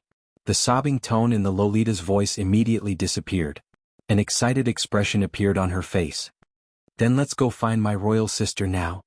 Li Yi was a little dazed as she led him to the morning dew hall. He only felt that there was no sincerity left in this world. Women who practiced martial arts usually maintained their figures very well. If it was those who were obsessed with martial arts, there was not a single extra thing on their bodies. It was as if they were made by nature. Of course, those who were born with a certain deficiency could not make up for it through practicing martial arts. The flesh on their bodies could be reduced, but it would never be increased. Even though he knew that she had only been drinking the soup for a few days and that it shouldn't have much effect, Li Yi still faintly had an illusion. His gaze subconsciously looked towards a certain part of the eldest princess's body that was dancing with her sword. Women were always particularly sensitive to certain parts of their bodies and could easily feel other people's gazes. The eldest princess who was dancing with her sword suddenly increased in speed. Li Yi reached out and used his middle and index fingers to clamp a long sword. He smiled and said, "Don't mess around." She didn't have any evil intentions. The speed of the sword was not fast and the direction was perfectly straight. Li Yi felt that the scene of him clamping her sword with his hand must be very cool. Teacher is so amazing. The Tsundra Lolita was always so cooperative. Her eyes flashed with little stars and the look of worship made his vanity a little satisfied. Emingzu put away the long sword and looked at him. She asked, "Where is the thing?" "What thing?" Li Yi was stunned for a moment before he remembered something. He said, "That soup needs to be brewed for a long time. I came out in a hurry today and didn't have time to prepare it." Next time, the Tsundra Lolita shook Li Yi's arm and said in a sweet voice, "Teacher, my royal sister doesn't let me drink the soup you brought for her. Can you bring some for Shanning in the future?" Li Yi pinched her little face and said, "No, this kind of soup is not for children to drink." Mingzhu's face turned slightly red. He really knew the effects of that soup. So was he disdaining her? She glared at him vaguely. She walked over and opened something he placed on the table. "Father's handwriting?" She couldn't help but exclaim softly when she saw the 4 big words, Emingzu Academy, written on the paper. Li Yi was having a headache on how to explain to the Tsundra Lolita why that kind of soup could only be drunk by older girls and not younger girls. This was a false proposition because it was more effective for a growing girl than an older girl. But he couldn't really explain it like that. Seeing that she picked up the paper, he took the opportunity to walk over and said, "In the future, regardless of whether it's the capital or the other prefectures, the academies established will be called Emingzu Academy. The meaning is that these academies aim to cultivate brilliant talents like Emingzu for the country." The names of the academies were also very particular. It was very appropriate to use Emingzu as a metaphor for talents. It was easy to understand and meaningful. Of course, the reason why Li Yi gave the academy this name was not because of this. He wanted to let the students studying in these academies know that they could get rid of their poor lives and sit in the bright academy. They could have the opportunity to enter the court and bring honor to their ancestors. They could compete fairly with those powerful peers of the same age. These were all given to them by one person. This person was called Emingzu Li. She was the eldest princess of the Jing kingdom. Chapter 765. Emingzu Academy? Emingzu murmured the name. She could not believe that his purpose was as he said. No matter how she looked at it, there seemed to be another meaning behind it. The proud Lolita no longer asked Li Yi why she could not drink her royal sister's soup. She tugged at Li Yi's sleeve and said with a blush, "Sir, build a few shining academies too. The Ice Condensation Academy is fine too." After thinking for a while, she felt that she could not forget Yongning. She raised her head again and said, "And Yongning Academy? How about it? It sounds nice too." She felt that although her name was not as nice as her royal sister's, it was much nicer than Qing Yang's. Li Yi touched her head and said, "Okay, I will build another shining academy and let you be the dean. Pinky promise?" The proud Lolita immediately smiled. Her eyes formed a crescent shape and she stretched out her little finger. She had learned this action from Yongning. Yongning knew a lot of new things that she did not know. When she talked to her teacher, she could not understand most of the time, so she simply copied him. Li Yi helplessly hooked his little finger with hers. Their thumbs touched and the proud Lolita said happily, "Pinky promise to hang, it won't change for 100 years. Although she did not know why Pinky promise meant hanging, this action meant that they could not go back on their word. Regardless of whether he hung or not, this was what her teacher had promised her. When she grew older, she would be able to have her own academy. She would be the dean and she would be a little more powerful than Li Han. This would prevent him from showing off in front of her all day long. Emingzu knew that his words had always been powerful. Since he had promised Shining, there would definitely be a Shining Academy in the future. Perhaps by that time, Shining would have already forgotten about this matter. Seeing that they had completed this childish alliance, Emingzu looked at Li Yi and asked calmly, "The Ministry of Rights has made it clear that they will no longer be involved in this matter. We don't even have anyone we can use now. How are we going to get so much money?" She knew that she had encountered great obstacles in raising the money. Whether it was the imperial court or the common people, they were all discussing this matter. Almost no one thought that she could succeed. Everyone was waiting to see her make a fool of herself. Of course, it would be a lie to say that she didn't care about this. It was only because she trusted Li Yi that she asked this crucial question now. Li Yi looked at her and said mysteriously, "Don't worry, the show has just begun." He put away the things he won from the old emperor and explained, "Change your clothes first. We'll leave immediately. We'll talk later." The proud Lolita brandished her sword at the side. The children of the royal family were not required to be proficient in both literature and martial arts. It was even rarer for women to practice martial arts. Among all the princesses, the only one that Li Yi knew was the eldest princess. With the old maid watching from the side, Li Yi didn't have to worry that she would hurt herself. Emingzu changed her clothes and came out. When the proud Lolita came out, Li Yi told her about the plan in detail. Emingzu looked at him and asked, "From the beginning, you knew that the officials from the Ministry of Rights would hit a wall. You also expected that they would withdraw on their own accord. Is this all part of your plan?" Li Yi nodded. "After all, the Ministry of Rights doesn't belong to us. With them around, we can't do whatever we want. If they leak information, it will have some impact. Moreover, how can we let them take the credit for nothing?" Emingzu sorted out the entire process and connected all the things that he had done in the past few days. She couldn't help but think of the mysterious light she saw in his eyes that day. She looked at him and said seriously, "You're so bad." Li Xian stood behind the two of them and looked at Li Yi with wide eyes. He asked in disbelief, "What did you do to Emingzu?"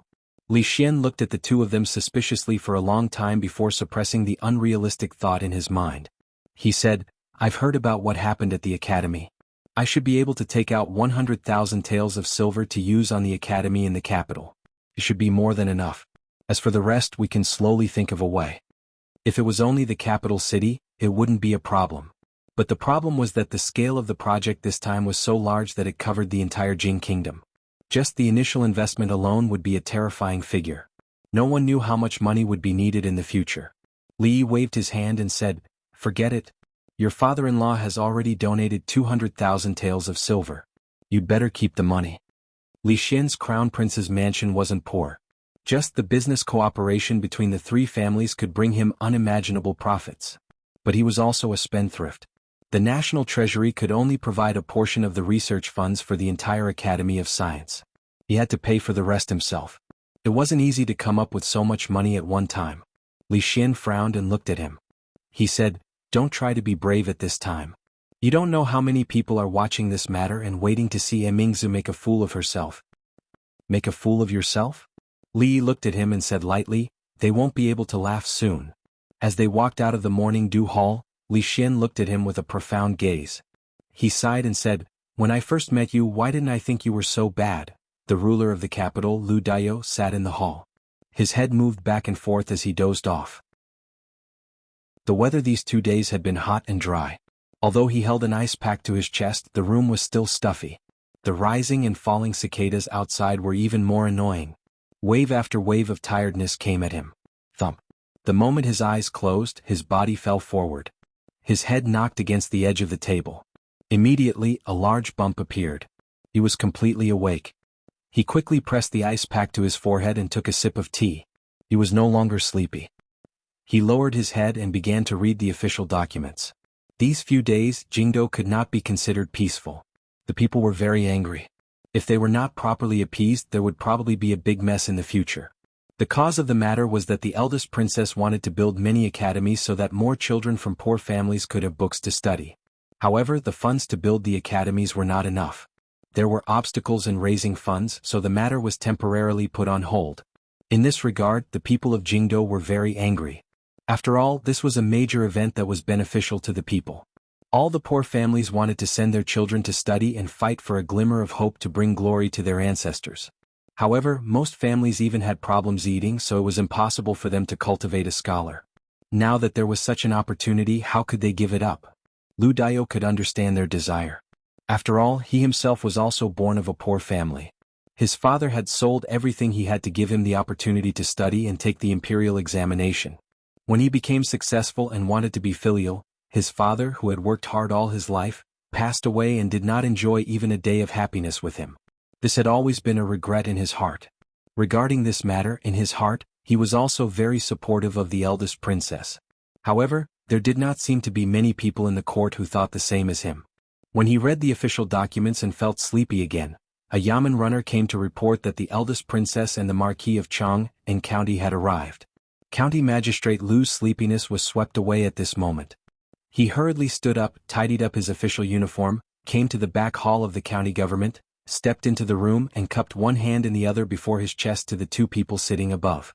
Greetings to the eldest princess and Marquis Li. Chapter 766. Lord Lu, what's wrong? Li looked at the bump on County Magistrate Lu's forehead and asked in surprise. Of course, Lu Daiyo couldn't say that he bumped into it when he was dozing off. He smiled awkwardly and said, "I accidentally bumped into it." If he bumped into it accidentally, there would be no reason to be embarrassed. When Li Yi was in Qingyan Prefecture, he heard that Lord Lu and his concubine had a lot of fun in the bedroom. He might have hurt himself by playing some new tricks last night. He looked at him strangely and said, "Although you're having fun, Lord Lu, you have to be careful." Mingzi looked at them and asked, "What are you talking about?" County Magistrate Lu was also puzzled, but he didn't continue on this topic. He raised his head and asked, "What can I do for your highness and Marquis?" Li was not used to his words. He waved his hand and said, "We're old friends. You don't have to be so polite, County Magistrate Lu." How could he, Lu Daiyo, be friends with the emperor's close officials and the princess? County Magistrate Lu was nervous, but he couldn't help but feel happy. Although the eldest princess was a woman, she wielded more authority than any of the princes. She was also an influential figure in the royal court. As for County Marquis Li, he was able to influence the political situation. To a certain extent, it could be said that he was able to rise from an insignificant county magistrate of Anxi to a magistrate of the capital. Li didn't say much to him. He took a sip of tea and asked directly, "How many rich merchants do you know in the capital?" Rich merchants?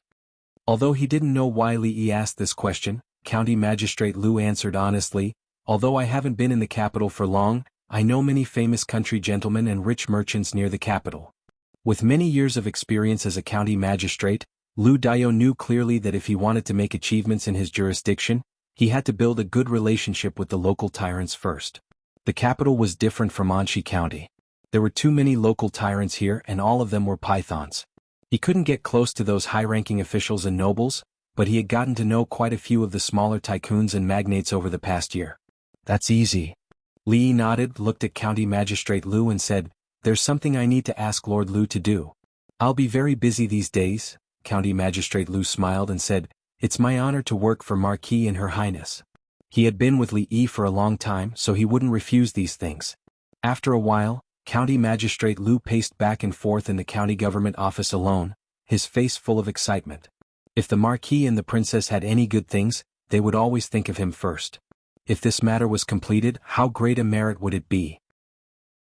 If this went on, he, Li, Princess Yi, Magistrate Dao Li and Emingzu Li Yi and asked, Li Magistrate Yi with his hands. And said Magistrate Li, Yi. Li Magistrate Dao. Li Yi put his hands behind his head and said lazily, "How can I know if I don't try?" Li Yi had no way of explaining this to her. He was also using the experiences of his predecessors to do things. History was always shockingly similar. Many things would not change with the passage of time. Some principles were applicable to the entire universe. Li Emingzi looked at him. "What are we going to do now? Go home for dinner?" Li Yi stretched himself. "Shanning is also here. Do you want to join us?" What happened in the court had always been the focus of the insightful people in the capital. And the establishment of the academy was not limited to these insightful people. Because it was closely related to the common people, more people participated in it. They were always paying attention to the progress of this matter. Among them, there were many powerful people who could get the news from the Ministry of Rights. For example, which officials donated money, how much they donated, who was stingy, and why the officials of the Ministry of Rights were refused at the door, and so on. It was very detailed. Of course, there would occasionally be some messy things mixed in with this information. For example, an official from the Ministry of Revenue only donated 100 taels of silver to the academy. His son spent a lot of money on the top girl of a brothel that night. Another deputy director of the Ministry of Works who donated 50 taels of silver married a concubine the day before yesterday. He held a banquet at home. It was said that the food and wine ordered from Drunken Moon restaurant cost 100 taels of silver per table. Even if he only ordered 20 tables, it would still cost more than 1,000 taels of silver. Not to mention the fact that his concubine was a famous courtesan in the capital. The amount of money used to redeem her was clearly marked. The strings of numbers were written there, causing many people to suck in a breath of cold air when they saw it. Another example was a stingy official who refused the people of the Ministry of Rights outside the door. He spent thousands of taels of silver to buy a precious painting and took turns to invite friends to admire it. Thus, people discovered some things. There was money for prostitution, money for taking concubines, money for buying paintings, money for treating people to meals, but no money for donating money to the academy. In this day and age, there was no such thing as moral blackmail. Some people only felt that these officials were a bit rich and heartless. However, they did not violate the law, so others did not have the right to criticize them. However, this kind of knowledgeable people was, after all, a minority. In this world, most people were ordinary people who had not been educated and only had a shallow sense of right and wrong. Rich people only cared about their own pleasures and did not care about the lives of the common people. Officials who did not make decisions for the people deserved to be scolded. Of course, they did not dare to scold them openly. No one knew how much spittle they secretly spat at those rich and powerful families. In a private room of a tea house in the capital, an elegant middle-aged man looked at the man opposite him and said with a smile, "Sir Wu, that concubine of yours is famous in the capital for her skills in bed. Can your body withstand it?" Sir Wei does not need to worry about this matter. The man who was drinking tea glanced at him and said, "Your son is willing to spend 1,000 taels of gold for a prostitute." This kind of demeanor is probably comparable to that of Sir Wei in the past. The elegant middle-aged man waved his hand and said, "I have already taught that unfilial son a lesson. 1,000 taels of silver is a pity. Add another 2,000 taels and you can buy that mountain-dwelling painting of Yen Gong. Don't you think so, Sir Qi? A man next to him glanced at him and said lightly, "You don't have to be cynical. I am willing to spend 3,000 taels of silver to buy a painting than to donate 30 taels of silver to them. There is no law in the Jing kingdom that states that I must donate." The elegant middle-aged man sighed and said, "But the people outside don't think so?" Because of these things, the reputation of the people present was somewhat affected. As officials, they cherished their reputation very much. They gathered today because of the events that happened in the past 2 days. Just a bunch of stupid people. Sir Wu snorted and said, "When this matter is over, no one will talk about it anymore. I want to see how long she can hold on without money." Even on such an occasion, he still did not dare to call her name directly. She is still a woman after all. She is going against all the aristocratic families. Even His Majesty. Haha, let's just wait and see. It should be soon. If she can't raise the money, this matter can only be put aside. Let's see how she will explain to His Majesty and the officials. Laughter could be heard from the crowd, and the slightly tense atmosphere finally relaxed. Tell your master. A street away from the tea house, County Magistrate Lu looked at the inquiring servant and said with a smile, "Tell him that the capital magistrate Lu Daio has come to visit." Chapter 767. Mr. Zhao's mansion was located in the northern district of the capital. Although Mr. Zhao's family was rich, some things could not be done with money alone. No matter how rich he was, he could not live in the area where only the real dignitaries could live. This was determined by his identity. Although businessmen were not untouchables, they were still looked down upon by the upper class. They were not allowed to become officials. Just this one rule was enough to completely restrict them in certain aspects. Therefore, Mr. Zhao, who was playing chess with a friend, immediately dropped the game and hurried out to greet the county magistrate when he heard that the county magistrate came to visit. Seeing a person walking over from afar, Squire Zhao hurriedly went up to greet him and said with fear and trepidation, "Lord Lu, your presence brings light to my humble abode. I, Zhao, hope that Lord Lu will forgive me for not going out to greet you." It was not the first time that he met Lord Lu. When Lord Lu had just been promoted to the capital magistrate, he had contacted many gentry and rich businessmen.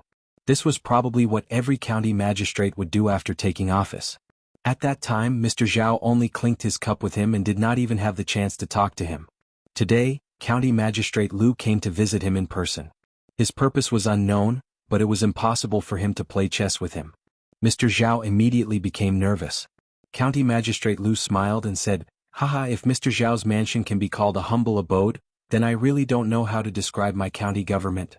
Mr. Zhao saw that he was smiling and did not seem to be looking for trouble. Mr. Zhao relaxed a little and stretched out his hand. "Lord Lu, please come in." "Come on, serve the tea. Take out my treasured tea." County Magistrate Lu was a tea lover. After taking a sip of the tea, he praised it. Steward Zhao absent-mindedly added a few words. The two of them chatted about tea leaves, daily life and business affairs. Time passed by unconsciously. Those who didn't know might think that they were close friends. Finally, Mr. Zhao could not help but look at County Magistrate Lu cautiously and asked, "Why did you come to my humble abode?" County Magistrate Lu put down the teacup unhurriedly and asked with a smile, "Do you know that the Imperial Court is going to build an academy?" "I've heard of it." Zhao Yuanwei nodded. This matter had caused quite a stir in the capital recently. He knew that this matter seemed to have something to do with the eldest princess, but he didn't pay too much attention to the specifics. Then he realized something. He looked at County Magistrate Lu and asked, "Lord Lu, what do you mean?"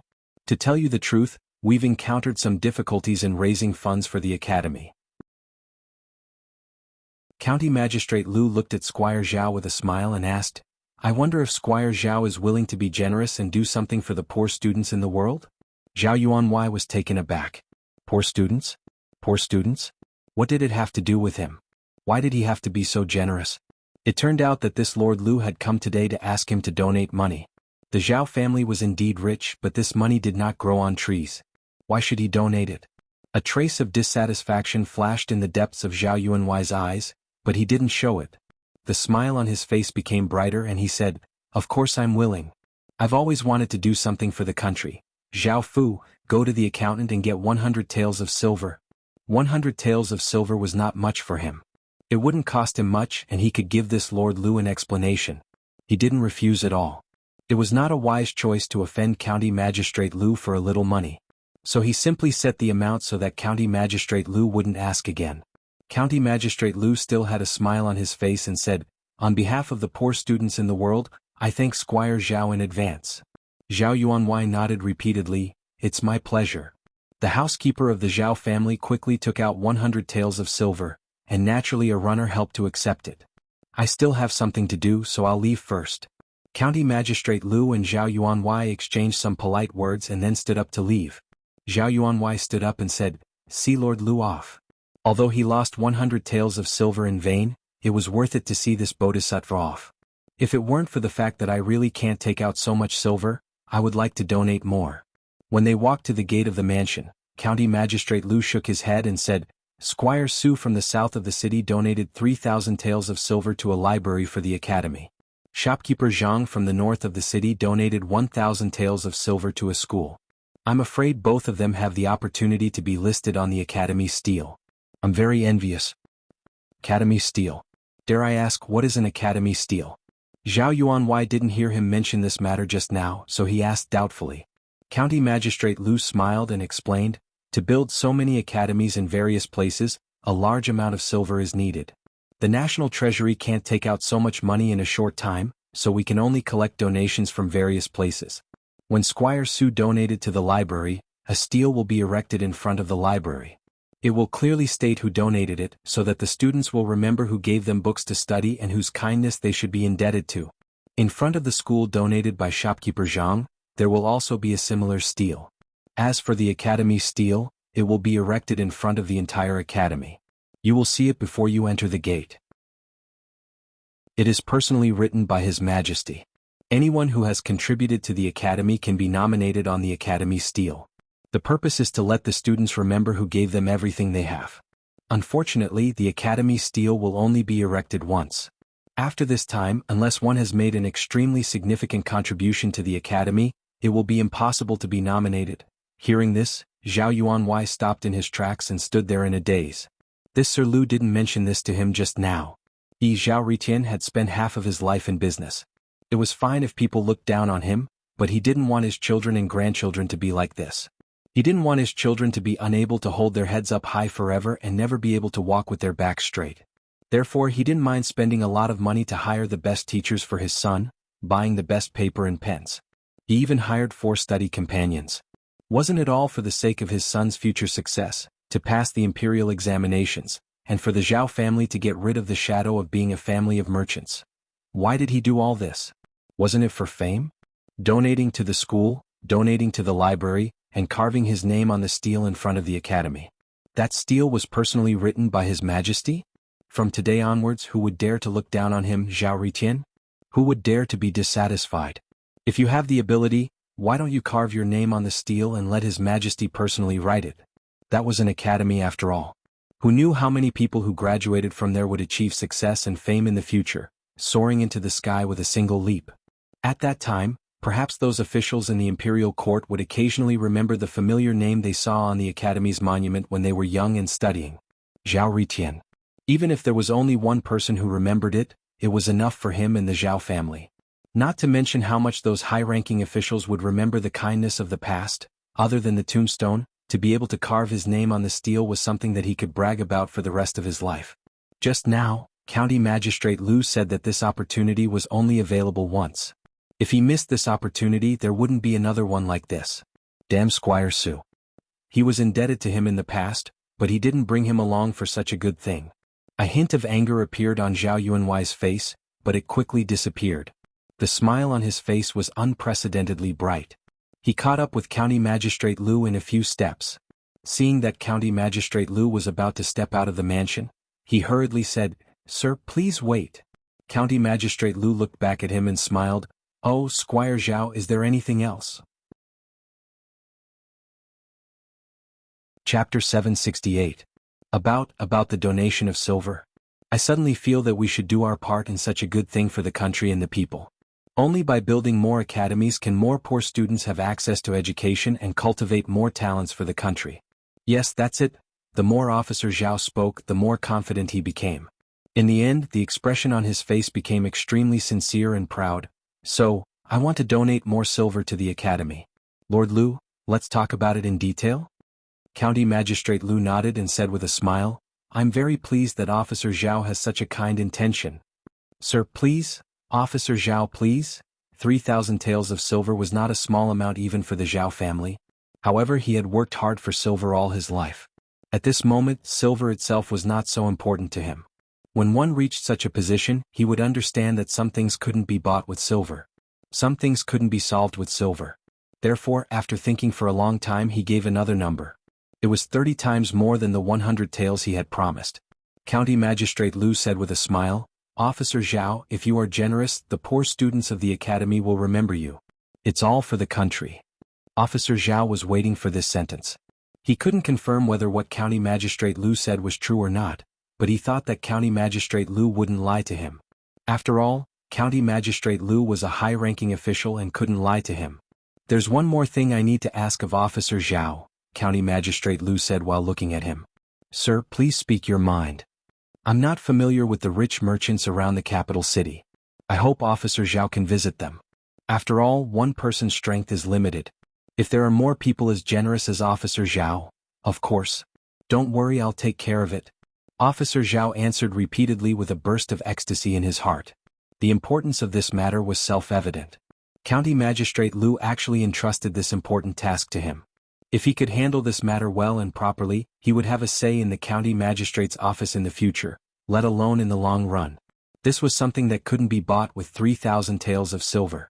No matter how he looked at it, he wouldn't lose money. Of course, at the same time he thought of another matter. The Zhao family did have some money, but they were not arrogant enough to think that the Zhao family was the wealthiest merchant in the capital. Once everyone gathered and learned the truth, wouldn't they all rush to donate money? At that time, it would be hard to say if his name would still be left on the academy stele. After all, he believed that those people wouldn't reject the opportunity to leave their names behind. Of course, he had just confirmed with County Magistrate Lu that after the funds of an academy were collected, the rest would be used to build other academies. This academy couldn't be named, but there would always be others. But for the sake of safety, he had to be careful. He waved his hand at the housekeeper and said, Go to the accounts room and withdraw 2,000 taels of silver. When he returned to the chess room again, his friend could not wait any longer. County Magistrate Lu, what brings you here? A stout middle-aged man looked at him and asked with great surprise, When did you know County Magistrate Lu? Zhao Yuanwei smiled mysteriously and said, Let's not rush this matter.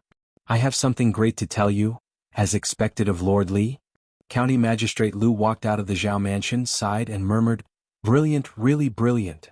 The 5,000, to be precise, it should be 5,100 taels of silver. It was as easy as blowing off dust.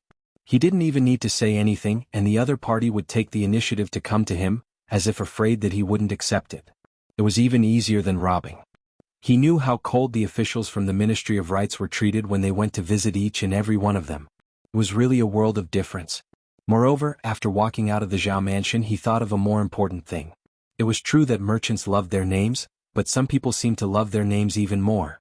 In just a few days, the entire capital city would once again be bustling with noise and excitement. A yamen runner stood behind him and asked, Lord, where are we going now? To the Su mansion. Which Su mansion? Su mansion in the south of the city. An hour later, a fat man with a protruding belly and a face full of fat sent County Magistrate Lu out of the mansion and said with a smile, Take care, Lord. When he turned his head, his face instantly became gloomy. Damn, such an important thing, surname Zhao actually didn't tell me. Behind County Magistrate Lu, the yamen runner still understood and said with a smile, Lord, I know. Let's go to shopkeeper Zhang's mansion now.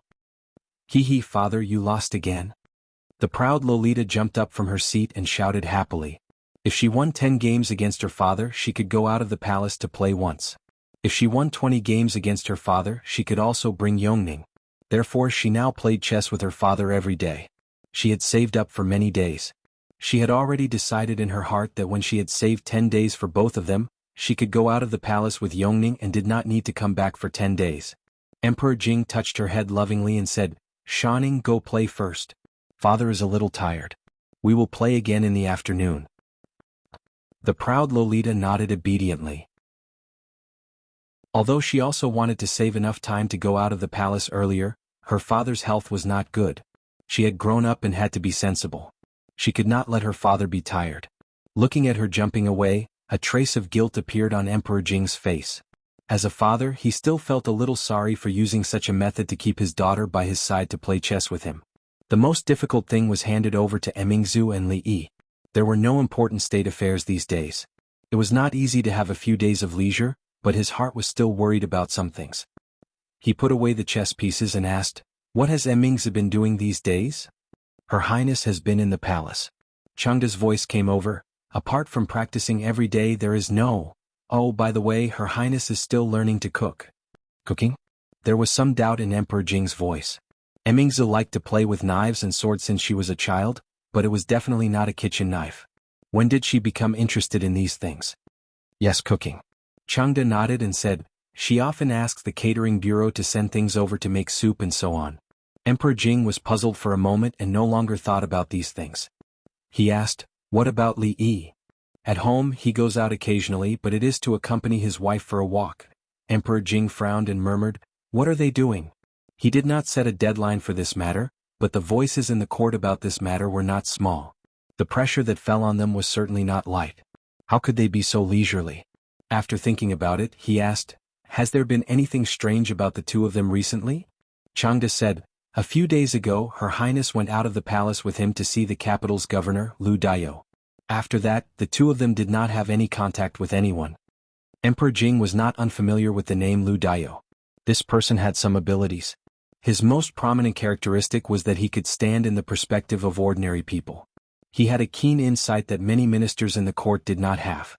He could often find some problems that ordinary people could not notice. He was a rare talent.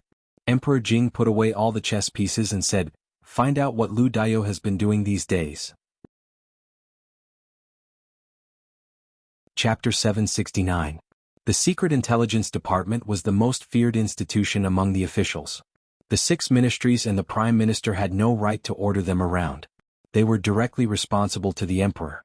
Everyone knew about the Secret Intelligence Department, but it was still mysterious in the eyes of the officials. No one knew if any of the maids, servants, or even the concubines he had just married last night were spies from the Secret Intelligence Office. Of course, no one knew the specifics. In any case, that was what was being said outside. Everyone talked about the Secret Intelligence Bureau as if it was a miracle, but whether it was the common people or the officials, no one was able to see its true colors. But one thing was certain. It was easy for the Secret Intelligence Department to investigate anything. They could clearly find out whether the bump on Magistrate Lu Dayo's head was hit on the corner of the table when he was dozing off, or when he was having sex with his concubine last night. Not long after Chengda left, he came out again with a secret letter. The Secret Intelligence Department sent countless secret letters to the palace every day. They were classified and sorted out, so it was not difficult to find Magistrate Lu Dayo's. Jing Emperor opened the secret letter and read it carefully. If someone in the capital wanted to investigate the whereabouts of the capital magistrate, Lu Dayo, it was not a difficult task. However, if they wanted to investigate in depth what he had done, who he had met, and what he had said, it would be very difficult. Of course, no one would do these things if they had no grievances with him. It would not be a good result if they were found to follow and investigate an official of the imperial court with evil intentions. But this was not a problem for Jing Emperor. Just by reading the beginning, Jing Emperor had already guessed what Lu Dayo had been doing these days. He was doing the same thing as the officials of the Ministry of Rights did before. The difference was that the officials of the Ministry of Rights raised money for officials and nobles who were related to the Chui family. But Lu Dayo raised money for those businessmen. Of course, it did not mean that businessmen were more generous than officials and nobles to be able to raise so much money in a short period of time. It was because they could leave their names on the academy stele and could leave their names in front of a building of the academy if they donated money. The people from the Ministry of Rights didn't say that when they visited those officials and nobles. The merchants had the same name. They wanted to be famous, so they spent a lot of money to build an academy. Which of the officials and nobles did not have the same name? They were more famous than the merchants. Why didn't they donate? Or did they only donate a little? Because they didn't know. That was because they did not know that by donating silver, they could leave their names in the academy and have their names engraved on the tombstone for generations to come. As smart as Jing Di was, he almost instantly figured out the crux of the matter. Some people had been tricked. From the very beginning, Li Yi, or rather Emingzu, had been scheming against them. The other officials and nobles could start to donate after the whole thing was revealed. However, the officials from the Ministry of Rights had visited mostly officials or families related to the great clans. Could they donate again? If he didn't donate, the reputation he had built up over the years would suffer a huge blow. If he were to donate again, the effect would be minimal since he had already done it once. And those great clans relied on nothing more than the reputation they had built up over the years, the prestige they had among the gentry and the common people. Without these, they were worse than a tiger without teeth. If the establishment of an academy so that the children of poor families could study was a nibbling away at those great clans, and it would take decades to see an effect, then the donation this time was the most direct and direct blow to them. Of course, the scope of the attack was not all great clans. The Chui clan and the noble families of the Chui clan, after experiencing a huge loss of money, were about to face a more serious mental blow. This was something he had wanted to do for many years, but he had never done it. Jingdi's expression was not clear whether he was gratified or disappointed. Finally, he just put down the secret letter in his hand and sighed, "I am really old." His somewhat straight back bent down and he lay comfortably on the bed. For the first time in 20 years, he felt that the burden on his shoulders seemed to be a little lighter. That was because someone had carried something for him. Hearing the even breathing sound coming from the bed, Changde looked out of the hall. A smile flashed across his face, and he slowly retreated into the shadow of the hall. "Sir, I want to eat hot pot." The proud Lolita pulled Li Yi's sleeve and kept shaking it. Li Yi patted her head and said, "It's such a hot day, why do you want to eat hot pot? Listen to Sir, drink more soup." Since he came back, he rarely cooked those spicy things. Every day, his meals were mainly light, mainly to take care of Rui's health. Making all kinds of light dishes was his recent main direction. After a while, there were two girls shaking his arm, one on each side. Li Yi looked at the proud Lolita, and then looked at Yongning, who was pulled over by her and avoided his eyes because of her guilty conscience. He said helplessly, Okay. I'll let you prepare it. Later, you go to another small house to eat. There were plenty of vegetables in summer. In fact, now, no matter what season it was, they could eat fresh vegetables. In order not to let her pester him, he simply let them eat hot pot alone. Emingzu walked over and looked at him. "There's morning court tomorrow. I don't think I can hide it for long." "It's about time." "I don't plan to hide it for long." Li Yi added some seasonings to the soup and closed the lid. Then he asked, "The money should be enough to build the academies near the capital, right?" Li Mingzhu nodded. The capital could be said to be filled with wealthy merchants. The amount of silver they donated added up to a terrifying figure. According to the plan, it would be more than enough to build a dozen large academies. It would even be enough to keep these academies operating for a long time. Even when General Shui, the family of generals and other acquaintances came to her. Although they didn't know the inside story, they were willing to donate some money. But she rejected them with the same reason. It was not time to unveil the veil on this matter yet. Of course, although there was already a lot of money, it was still a long way from covering the entire Jing kingdom. But the money would only be used in the capital. Every place would adopt the form of local donations. Presumably, those people would be more willing to let their names spread locally. As long as the precedent was set in the capital, it would be much easier for the other states and prefectures. If they followed this method, it would not be unimaginable for Emingzu academies to spread throughout the Jing kingdom one day. After tomorrow we should receive more money. The amount will be very large. How to spend it is a problem. This is just the beginning. In the future, the scope will be wider and there will be more money. Li Yi adjusted the fire to a gentle one and said, "Also, to do these things, it's impossible to rely on just you or me. If you want to find someone trustworthy, you can find someone from the Women's Union or other places. Ability is important, but you have to ensure absolute loyalty. These shouldn't be a problem for you." Emingzu pondered over his words and nodded slightly. "There's one more important thing." Seeing him speak again, Emingzu turned to look at him with a serious gaze. Li Yi opened the lid of the clay pot and scooped some soup. He passed the bowl to her and said, "Help me taste this soup. Is it ready?" Chapter 770. The high-ranking officials in the capital had been living comfortably these past few days. They had not attended court for a few months and no longer had to wake up in the dark. Sometimes they did not even have time to eat breakfast before rushing to the palace gates to gather. They had to stand in the hall for 4 hours and their backs were sore. They also had to drag their tired bodies to various departments to handle various chores. Now they could sleep until dawn, drink their morning tea and slowly make their way to the yamen. If they were the leaders of various departments, as long as they were not seen by the imperial censors, they could relax even more. Of course, if they received news that morning court was to be held, even the laziest of people would have to restrain themselves and obediently stand at the palace gates for an hour to enjoy the morning breeze. Although it was still summer, the sun had not risen yet. Wearing thin clothes, it was still a little cold. Old General Shui stomped his feet and wrapped his clothes tightly around himself. He sighed, "These old bones are getting worse and worse. I wonder how many more days I can attend court." Old General Ma walked over and said, "We old bones do not have much time left. Luckily those children are not bad. Old Shui, you can rest in peace even after you die." Before the morning court began, when the officials were waiting at the palace gates, they had to line up according to their official rank and department. They were not allowed to walk around casually, nor were they allowed to congregate casually. There would be a special imperial censor to record the officials' behavior and record it as part of their evaluation. A few imperial censors glanced at the elders of the family of generals who were gathered together, then quickly shifted their gazes away. When they caught a glimpse of an official in the crowd who was secretly touching his buttocks, they immediately walked over with dark expressions and said coldly, "Sir, please pay attention to your manners." The official had wanted to quietly adjust his pants but did not expect to be seen by the imperial censor. He could only look at his nose and his heart. After the imperial censor left, he glanced at the few people who were squatting and chatting under a tree not far away. An indescribable bitterness rose in his heart. This time, old General Shui did not engage in a verbal battle with old General Ma. He sighed and said, "What is Her Highness thinking?" The Her Highness he was referring to was naturally the eldest princess. The incident at the academy had caused a commotion. Countless people in court were waiting to see her make a fool of herself, but she seemed to have completely forgotten about it. She had not done anything in the past few days. The family of generals had wanted to help, but she had rejected them.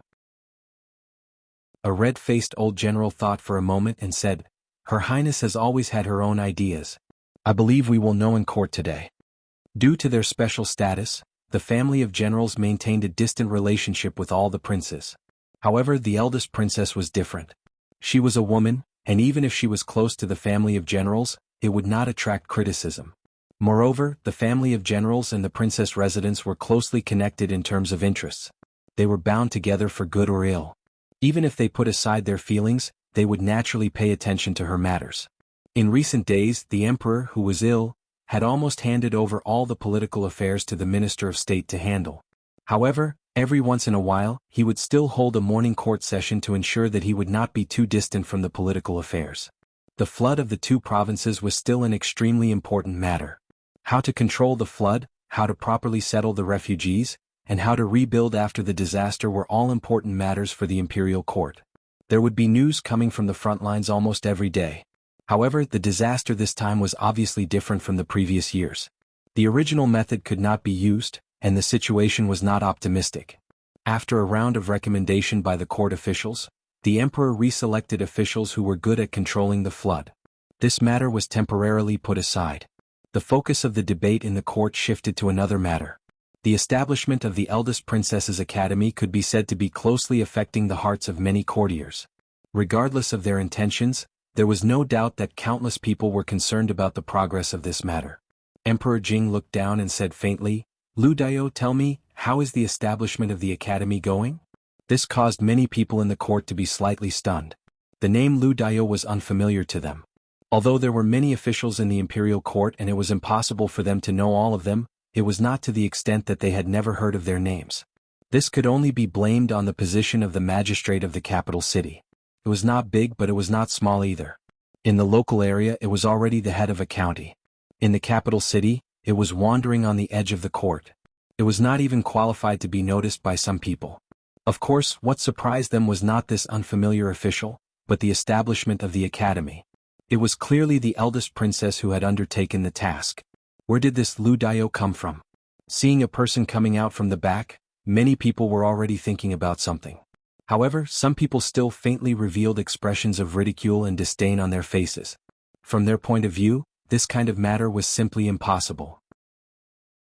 This was because the establishment of the academy would not only involve the capital, but also the entire Jing kingdom. Even the national treasury would not be able to take out so much silver. Lu Dao stepped forward and said respectfully, "Your Majesty, so far, a total of more than 500,000 taels of silver has been raised. 13 academies in the capital city are already under construction. 500,000 taels of silver. This number still made many people's hearts skip a beat. This was not a small number. Everyone knew that when the Ministry of Rights raised money, they hit a wall at every turn. Not to mention 500,000 taels of silver, they could not even raise 5,000 taels of silver. In just a few days, where did this 500,000 taels of silver come from? They heard clearly that Lu Dao said raise money, which meant that this money was not allocated by the national treasury. Where did they raise it from? Their doubts did not last long. Lu Dao had already continued. Most of these 500,000 taels of silver were donated by the merchants in the capital city. I have already followed your Majesty's instructions and ordered people to build a stone tablet. Once the academy is built, the stone tablet with the names of the donors will be erected in front of the academy, so that the students and the people will remember their contributions to the academy. As Lu Dao spoke slowly, the expressions of many officials in the imperial court changed from confusion and astonishment to shock and fear. How could such a thing happen? Those people were only lowly merchants. What right did they have to carve their names on the tablet for the students and the people to revere and pass down from generation to generation? And after today, what would the people of the world think of them? Even merchants knew to contribute to the country. How could they, the aristocratic families that had been passed down from generation to generation, not know? One had to know that, unlike the ordinary officials in the imperial court, the reputation of their families had been accumulated bit by bit. They loved the people and were kind and charitable. They had accumulated bit by bit over decades. With that stone tablet erected in front of the academy, the reputation and fame that they had painstakingly accumulated was all gone. Bah, what aristocratic families! They were not even as good as merchants. How would they have the face to call themselves aristocratic families in the future? In particular, the true aristocratic families were able to stand for hundreds of years without falling. They relied on the terrifying reputation that they had accumulated over a long period of time. If even their reputation was gone, and they had even abandoned the trust of the people and the aristocratic families, no matter how large a family was, it would still be at the end of its road. This simple stone tablet had left these aristocratic families with no other choice. Donate, they had to donate. Lost money could be earned again, but lost reputation was irreversible. Of course, some people's choices were very simple, while others were more difficult. For example, the officials of the Ministry of Rights had visited. If they didn't donate, they would definitely be reviled by the people. If the merchants donated, the other aristocratic families would also donate, which would expose them. In the future, would they still have a foothold in the capital city in the Jing Kingdom? Donate, how much should they donate? They had previously donated dozens or hundreds of taels of silver, and even had a very unpleasant relationship with the officials of the Ministry of Rights. If they went up to donate again with a straight face, how would they have any face left? Even if they donated, they wouldn't have much face left.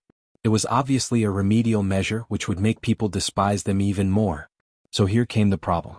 Should they donate or not? At this moment, they had never hated the officials of the Ministry of Rights so much.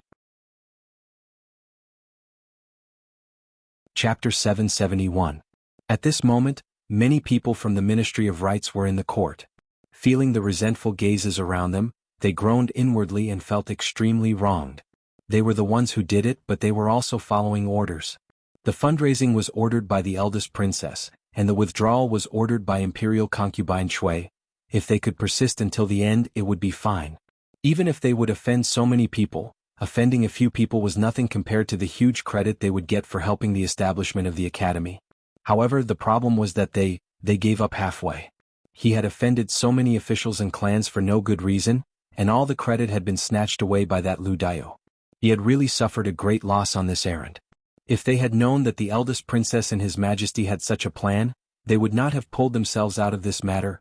Perhaps this method was only thought of by the princess after they left? It was also possible that the princess already had this plan and wanted them to withdraw voluntarily. How could it be? They had no grudges against the princess. Her Highness did not have to deal with them like this. At this moment, there was nothing but depression in their hearts. The morning court session ended very early. As soon as Lu Dao walked out of the hall, he was surrounded by numerous people. Lord Lu, please wait, please wait. Your Excellency Lu, I am also willing to contribute to the Academy's fundraising. Lord Lu, I wonder if you have time today. How about we talk about the Academy's fundraising in detail? Lu Dao finally enjoyed the feeling of being surrounded by stars. Even after being promoted to the capital commander, He did not expect that there would be so many high-ranking officials of the imperial court surrounding him with smiles. He could not help but feel a little smug. However, he knew that this was not the time to be complacent. He calmed down and said in a low voice, "Don't worry everyone. This is not the place to talk.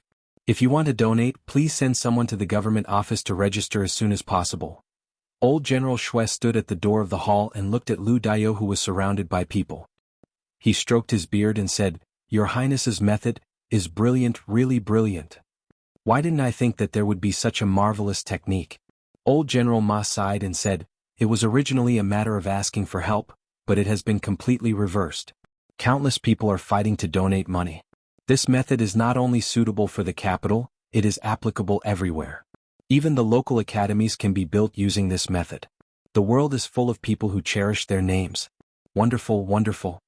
The eldest princess had a special identity. Naturally, it was impossible for her to be surrounded by people like Lu Daiyou.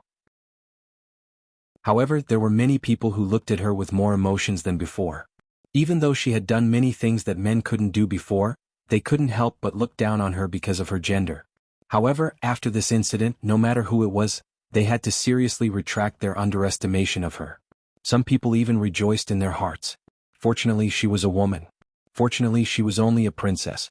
If she were a prince, it would be enough to make all the brothers who had a chance of inheriting the throne, including the king of Shu, lose all hope. No matter how many things she had done, how great her reputation was, and how much power she held in her hands, at the end of the day she was just a woman. Li Yi learned of this news in the afternoon when Wang Yong came to visit him at home. Wang Yong's visit this time was not to discuss business, nor was it to specifically tell him about these things. He was just implicitly asking if he could leave a good spot for the Wang family on the academy stele. Of course he could. The academy was the child of him and the eldest princess. As a father, he could still make the decision on this matter. It was not only because the Wang family was Li Xian's father-in-law, but also because the Li family and the Wang family had a friendly working relationship. Without knowing it, the Wang family was willing to donate 100,000 taels of silver to support him and the eldest princess's unborn child. This was a favor that could not be easily repaid. Li Yi looked at him and asked, "The Wang family donated 200,000 taels of silver to the academy. It is enough to leave a name in all the academies in the capital. However, Brother Wang, do you think it is enough?" Wang Yong was stunned and asked, "Brother Li, what do you mean?" For example, part of the 200,000 taels of silver could be used as a reward for outstanding students. On the one hand, it could help the poor students improve their lives, and on the other hand, it could stimulate them to study hard. It is killing two birds with one stone. Li Yi thought for a while and asked, "How about this sum of silver be called the Wang Family Scholarship or the Wang Yong Scholarship?" The old emperor did not attack the aristocratic families indiscriminately. In fact, he was gradually weakening the disobedient aristocratic families. As for the Wang family, who were sensible and had a close relationship with the royal family, the old emperor adopted a policy of cozying them up and appeasing them. Therefore, Li Yi did not mind giving the Wang family another benefit. The Wang Family Scholarship? Wang Yong's eyes suddenly lit up. It was good to have one's name engraved on the stone tablet. It was not certain that one's name would go down in history, but it would exist for a longer period of time. This scholarship, which he had never heard of before, was obviously another great thing for the Wang family. The students supported by the scholarship were definitely people of outstanding talent. Since they accepted the Wang family's support, they would definitely owe the Wang family a favor and could be considered half a student of the Wang family. And such people of outstanding talent would also have a very high chance of becoming outstanding in the future. Not everyone was expected to repay the Wang family, but after all, they would have an unbreakable connection with the Wang family. In just an instant, Wang Yong weighed the pros and cons in his mind. The conclusion he came to was that there were only pros and no cons. He raised his head to look at Li Yi and said sincerely, "Those 200,000 taels were donated by the Wang family to build the academy. How can I take money from them? How about this? I'll go back and ask for instructions. Every year, a sum of money will be used to set up the Wang Family Scholarship, which will be used to support students with excellent character and scholarship." Li Yi did not mind this at all. The money would eventually be used on those students. The Wang family were not fools. They definitely understood what Wang Yong understood. He was only pointing it out. When the time came, they could discuss it with the eldest princess themselves. "I'll take my leave first." Wang Yong was in a hurry to report to the family. Li Yi did not stay any longer.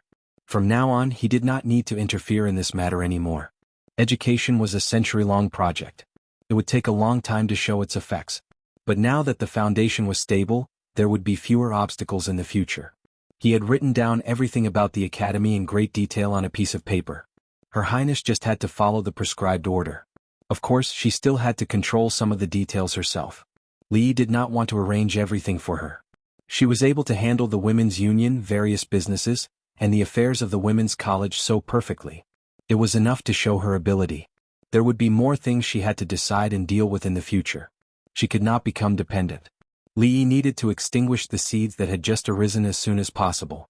Li stared blankly in a certain direction. When he made this happen, he actually did not feel much of a sense of achievement. Instead, he was a little hesitant. This was after all his wishful thinking. He could not tell anyone, including her. But no one knew better than him how difficult and long this path would be. Whether it could be replicated was still unknown. If things did not develop in the direction he had planned, it would be more harmful than beneficial for her to have such power and resources in her hands. Most importantly, before the old emperor passed away, he did not think he could help her reach that step. That day would come sooner or later. Who would be the new emperor? What would her future be like? Yongning, Shaning? If that day really came, he would definitely take Yongning away. The proud Lolita was also worried. The palace was not a place she should stay. She would be unhappy for the rest of her life. As for the eldest princess, she would not leave. What should he do? Rob her? But he could not defeat her. What a headache. What are you thinking about? A familiar voice came from the front. Li looked up and saw Mingzu walking in. He pointed to the opposite side and said, "Sit." Li Mingzhu sat down opposite him and thought of the way he looked at her just now. In that instant, his gaze seemed to contain something very strong, something that she could not describe with words. Her heart was slightly flustered. "What were you thinking about?" she asked subconsciously. "Nothing." Li poured a cup of tea and handed it over. He said, "Let's talk." "What do you want to talk about?" She looked up at Li. "Just talk." Li looked at her and said, "Like life, ideals and so on?" Chapter 772. When talking about life and ideals with a beauty, the choice of time and place was very important. Under the warm yellow light, on the soft bed, chatting through the night, or in the quiet courtyard, next to a clean stone table, drinking a pot of fragrant tea, chatting leisurely. These were two completely different moods. Of course, the former was not about the moods. Hearing his words, the princess shook her head after a moment of hesitation, thinking that he was just joking. She changed the topic and said, "The aristocratic families that refused to donate money before have changed their attitude and donated more than those merchants." Li waved his hand and interrupted her. "I said we won't talk about this. Today we only talk about life and ideals." Mingzi looked at him and her expression was no longer serious. She picked up the teacup and took a sip, quietly waiting for him to continue. Li looked at her and asked, "Seriously, what's your plan for the future?" Mingzi thought for a while and said, "I'll settle the academy first. I've been busy for a long time." The future that Li mentioned was naturally more long-term than hers. He asked again, "What about 5 years later? 10 years later? 5 years later? 10 years later?" Mingzu was stunned. Under Li's gaze, she shook her head and said, "It's too far away. I've never thought about it." She had no ambition. It was fine if she had big breasts but had no ambition. She had such a small breasts but had no ambition either. After the old emperor ascended, what would happen to the eldest princess who had lost her protection? It would be a happy ending for her to be betrothed to the son of a meritorious minister. With the power in her hands, it seemed unlikely that such a good ending would happen. She would most likely be suspected and coveted by others. Even if the king of Shu was not the emperor, he would be some other king. Speaking of which, if she continued to be a princess who was only responsible for her beautiful appearance, it was very likely that she would spend the rest of her life peacefully like most princesses in the history books. However, it was impossible for her to go back now that she had come this far. She thought about it carefully. How did she end up on this path? Her life was originally smooth. Cough, cough. Li took a sip of tea and choked on his own tea. After coughing twice, he waved his hand and said, forget it. If you haven't thought about it, then don't think about it. The most important thing in life is to be happy." It didn't matter how she came to this path. Since she couldn't turn back, she might as well walk this path to the end.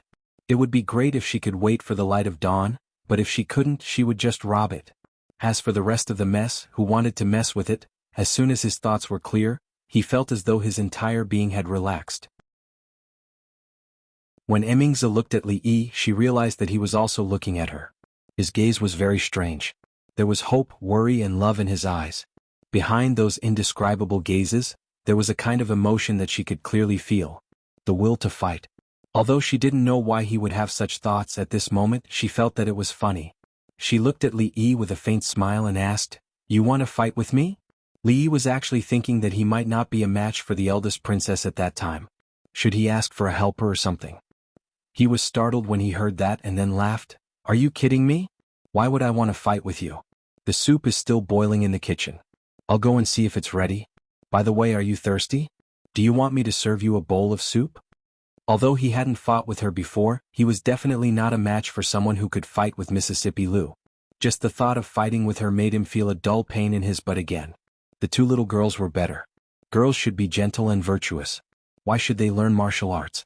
Although the words gentle and virtuous had nothing to do with the arrogant Lolita, they were both learning martial arts. Look at Rui. She was already a master, but she didn't use martial arts to bully others. Look at her and Mississippi Lu, who always talked about fighting with each other. How could they act like girls? Sir, come and play chess with me." The arrogant Lolita waved her hand in the room. Li Yi walked over and replaced Duan Wu.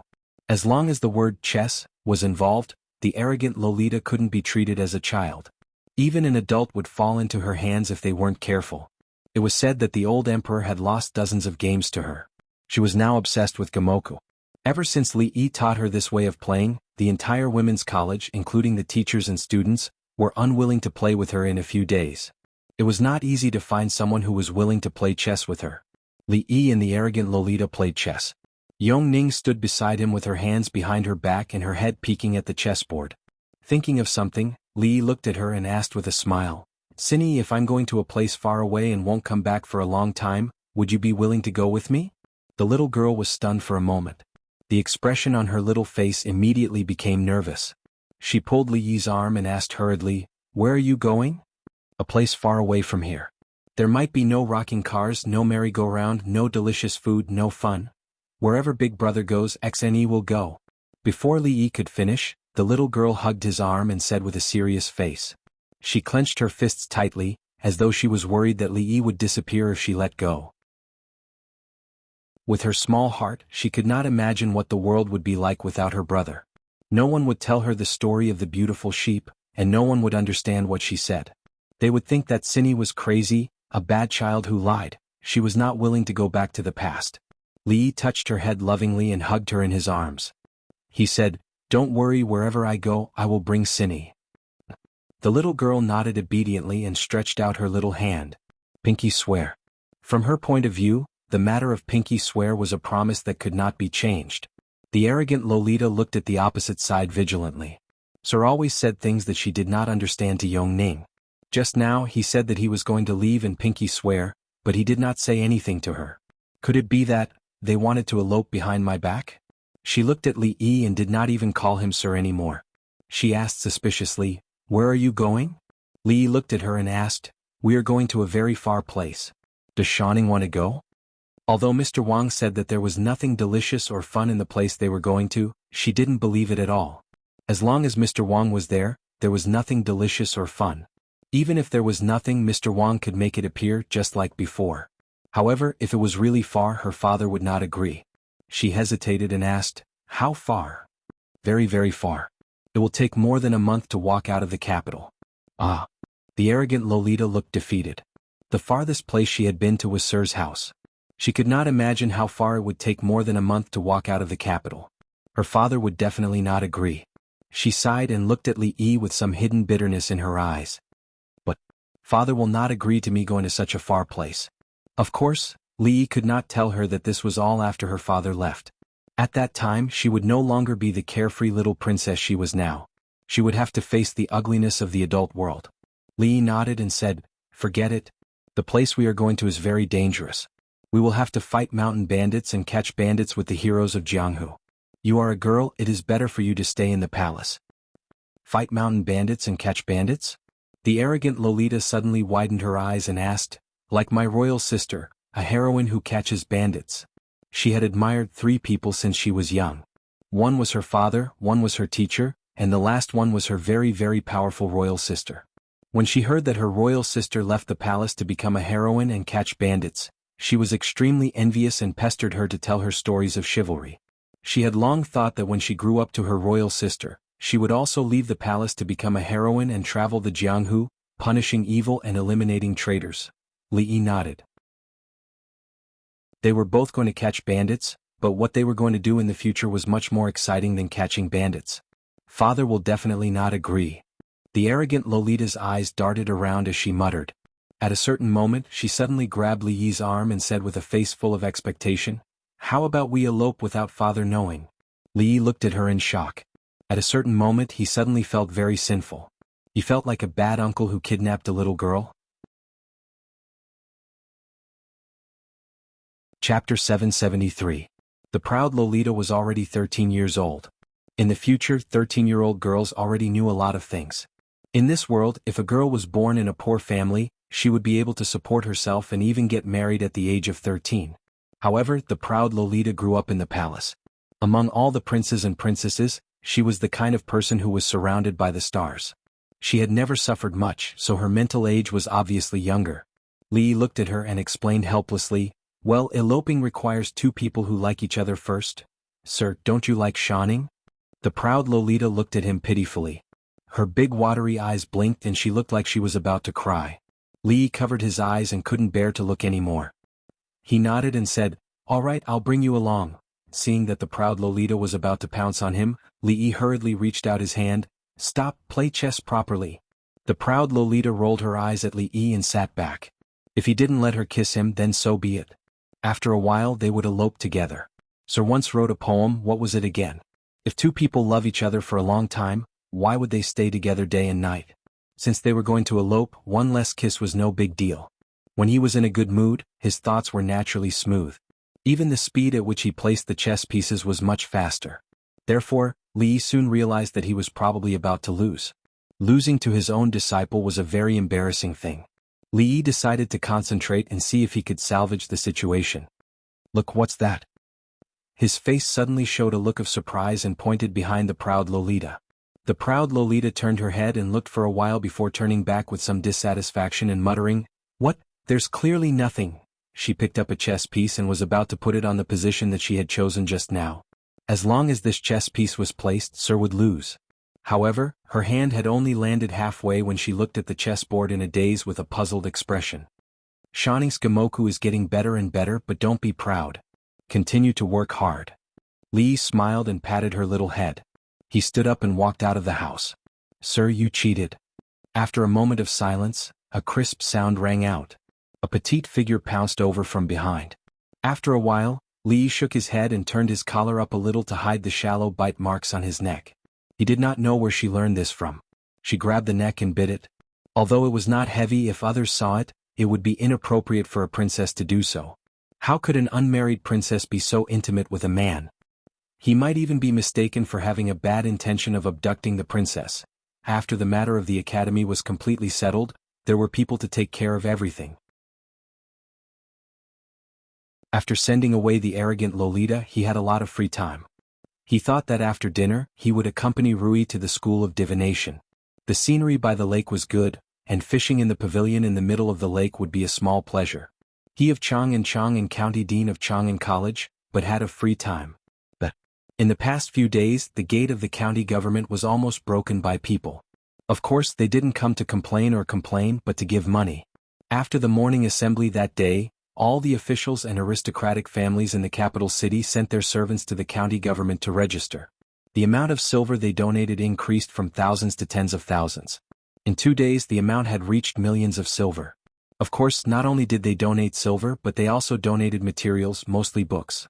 Whether the academy could use them or not, he accepted them all. This matter was well done, and he didn't disappoint the eldest princess and lordly, county magistrate Lu waved to a runner happily and pointed to the red paper on the table. He said, "Come on, put this one up too."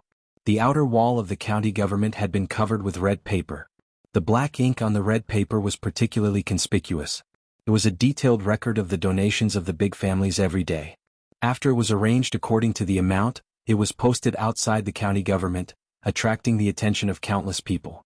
In this way, the families who had been watching could not sit still, and the families who donated less could not sit still. Those who didn't donate could hide for a while, but sooner or later, they would be found out and regarded as the example of the heartless rich. Those who donated less would be ranked behind most of the families. They would lose face and might as well not donate at all. They could only increase the amount to improve their ranking. But in their hearts, they cursed the person who came up with such a bad idea.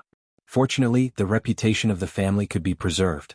The loss of some silver was just a loss, but the foundation of the family couldn't be lost. But some people weren't so lucky. Although the Chui clan and several clans that were on good terms with the Chui clan had also donated silver at the beginning, when the officials of the Ministry of Rights visited them, they had offended them a lot, and even donated the humiliating price of 50 taels of silver. Later they were exposed to be extravagant and wasteful in other aspects, which greatly damaged their reputation. Even if they had taken remedial measures afterward and donated a lot of silver, it was difficult for them to recover the lost part of their reputation. The eldest princess once again showed her ability in front of the public.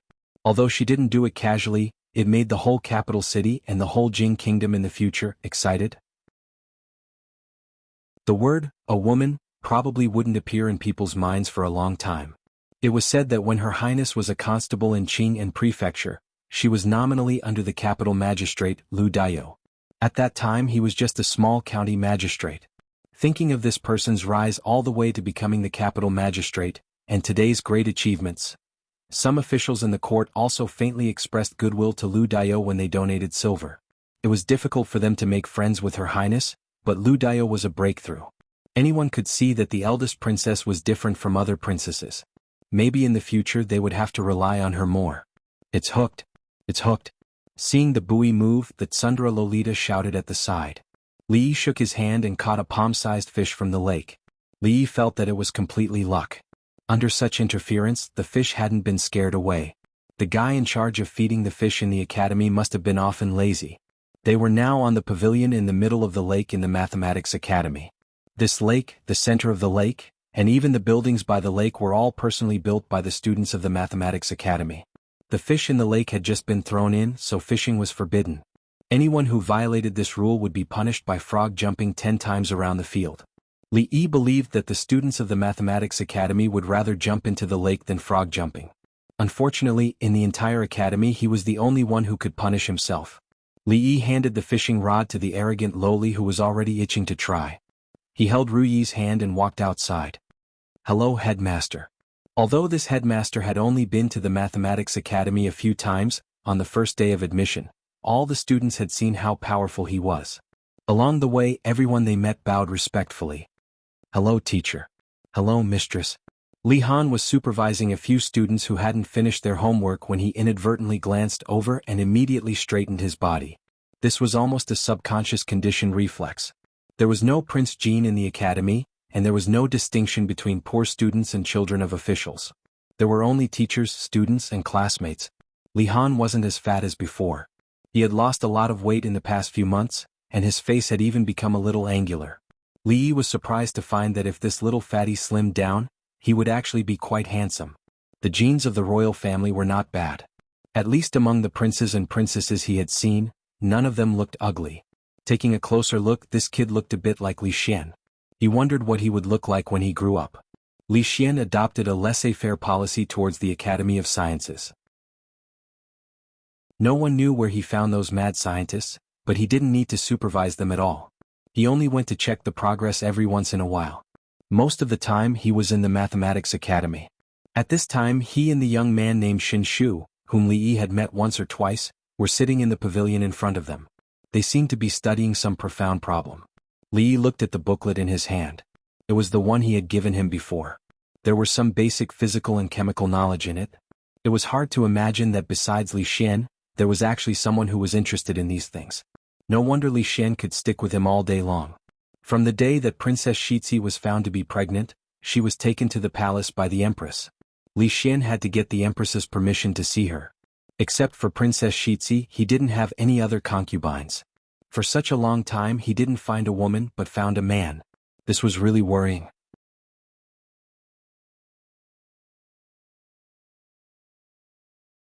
Chapter 774.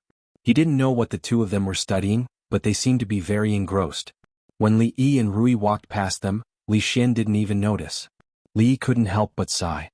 Li Xian's bad habit of being more interested in men than women hadn't been changed even after they got married. Rui turned to look at him and asked in confusion, "Why are you sighing, husband?" Li Yi shook his head and sighed at the degeneration of morality in the world. Even Li Xian couldn't avoid it. He said, "How can two men stick to each other all day long? Aren't you afraid of being laughed at?" "What's there to laugh at?" Rui was startled. Even if there were no women in the school, it was very normal for classmates to discuss problems. It would be improper if they were really accompanied by women all day long. She looked back and said, "Moreover, how do you know that they are two men?" "What do you mean?" Li Yi was shocked when he heard this.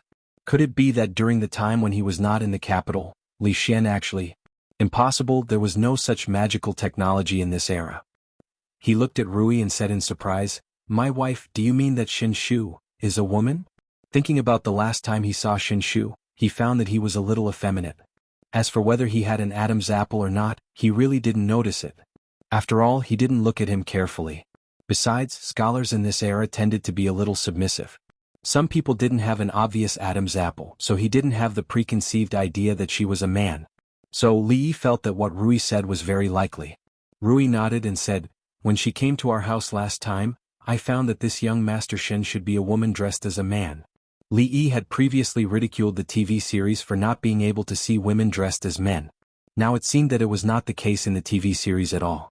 Unless they were really familiar with each other to a certain extent, it was really not easy for a woman to be recognized after dressing up seriously. Although the status of women in the Jing Kingdom had improved a little, the barrier between men and women was still the same. Even if the academy only accepted men, he would have to think of other ways to get in. Jinsu. A figure immediately appeared in Li Yi's mind. This idiot can't even figure out whether it's a man or a woman, and still boasts that young Master Shen is very smart in front of me all day.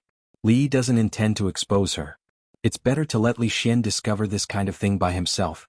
The two of them found a secluded spot by the lake and sat down. The students were in class and the academy quieted down.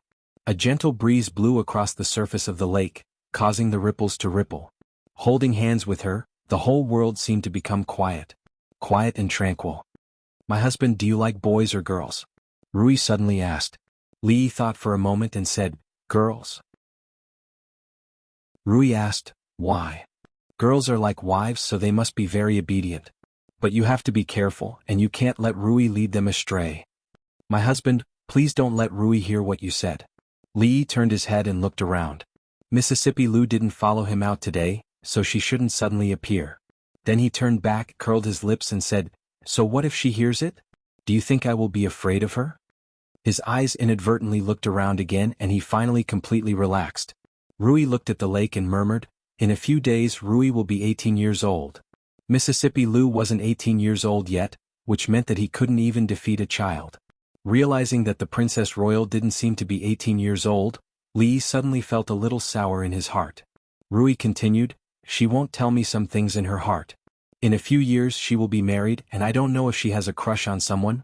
Although Rui was Mississippi Lu's sister in name, their mother passed away early and the elder sister was like a mother. She was only 2 years older than Mississippi Lu, but she played the role of an elder sister and a mother since they were young. "We don't have to worry about these things for her. She is so good at martial arts and she is proud and arrogant. She won't like men who are not as good as her. But above that, the only people who are better than her are those grandmasters who are older." Li Yi waved his hand and said, "At worst, I will raise her for the rest of her life, as long as she changes her bad habit of squandering.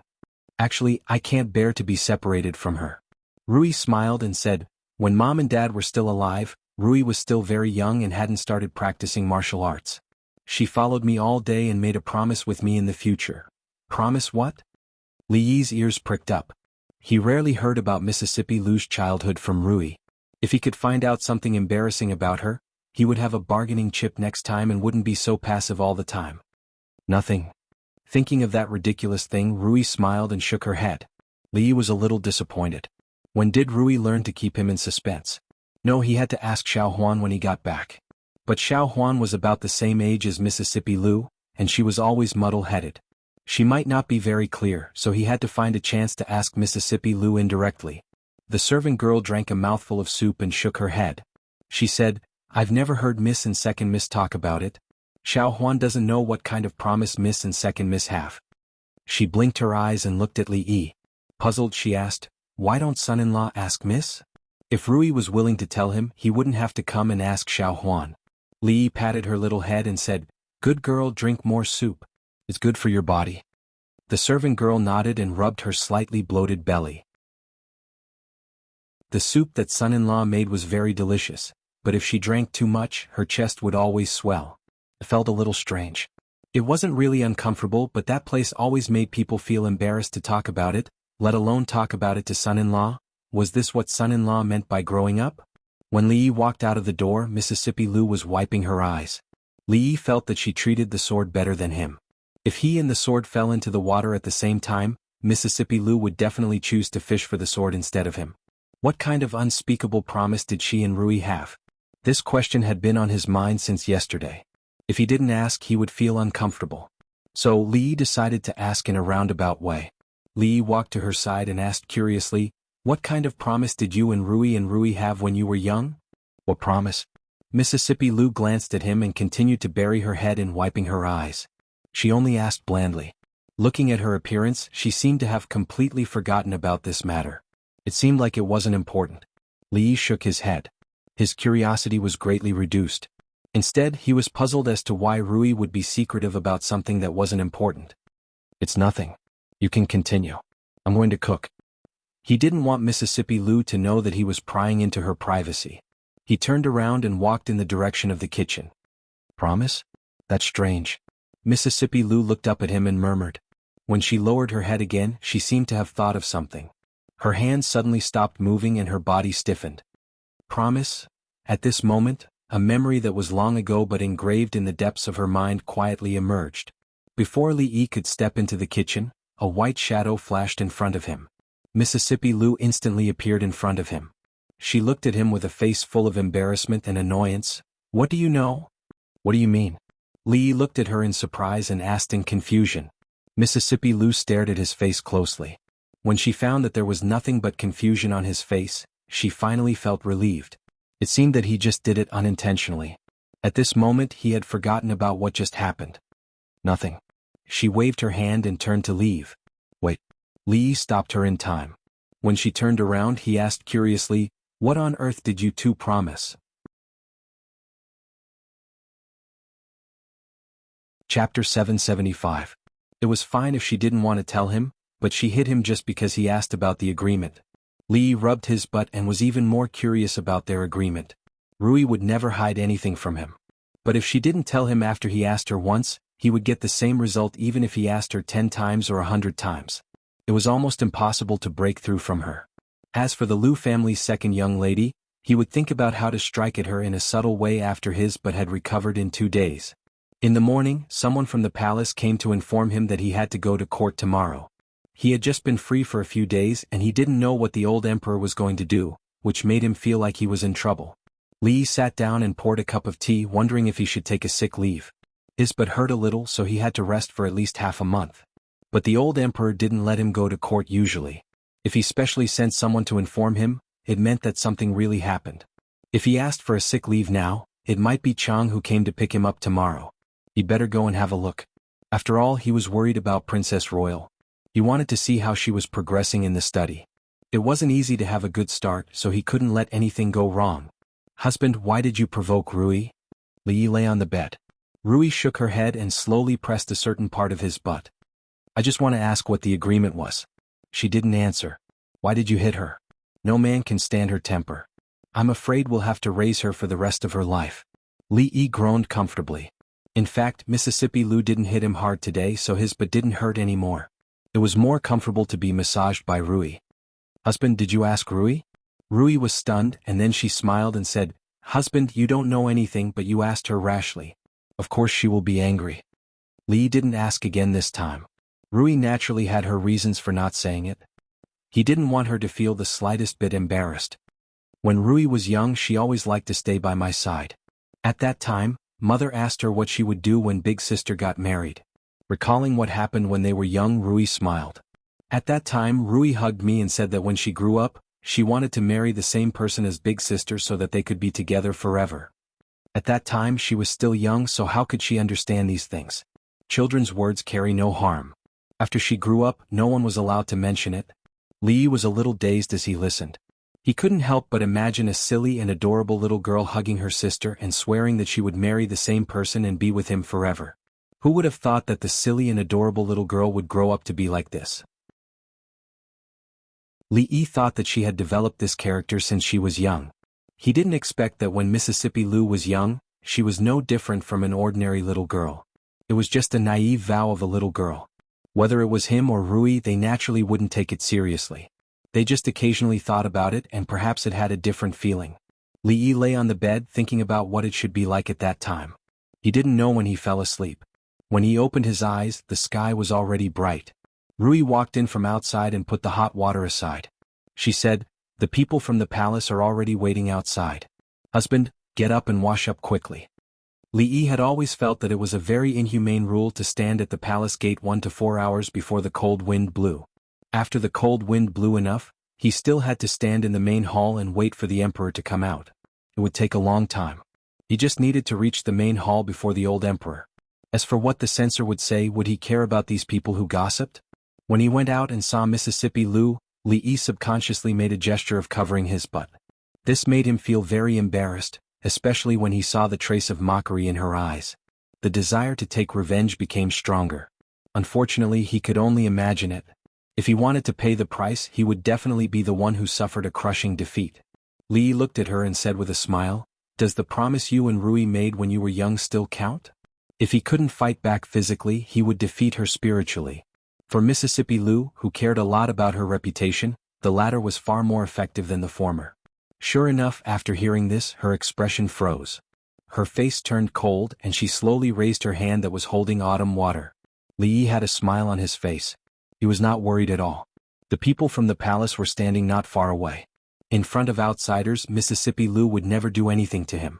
Sure enough, she raised her hand halfway and then slowly put it down. Li smiled. This was his first victory in the recent confrontation with Mississippi Lu. A complete victory. Just as Li was thinking about this, the frost on Mississippi Lu's face suddenly melted like snow. She actually smiled. It was a smile that Li had never seen before. To be precise, it was a smile that he had never seen on her face. Li couldn't help but shiver. This was a very strange feeling. Second young lady Lu, whose face was as cold as frost, gave him the feeling of a warm sun in March, like a spring breeze. But when she revealed a smile that was exactly the same as Rui, it was like a basin of ice water was poured over his head, making him feel cold from head to toe. Mississippi Lu put autumn water down, maintaining a faint smile on her face. At this time, Li really felt that she and Rui were really sisters. He had seen this kind of smile on Rui's face countless times. She reached out to help Li adjust his collar. Her eyebrows were full of smiles and she said softly, "Come back early. I'll wait for you at home." Li felt that the ice water that was poured on him was beginning to freeze. I'm leaving?" He didn't dare to look at Mississippi Lu again. He quickly turned his head and almost ran away. Because he had made a major mistake in estimating the enemy's strength, he was once again defeated in a new round of confrontation with Mississippi Lu. Mississippi Lu stared blankly in a certain direction. When she picked up autumn water again, she found that her palms were full of sweat.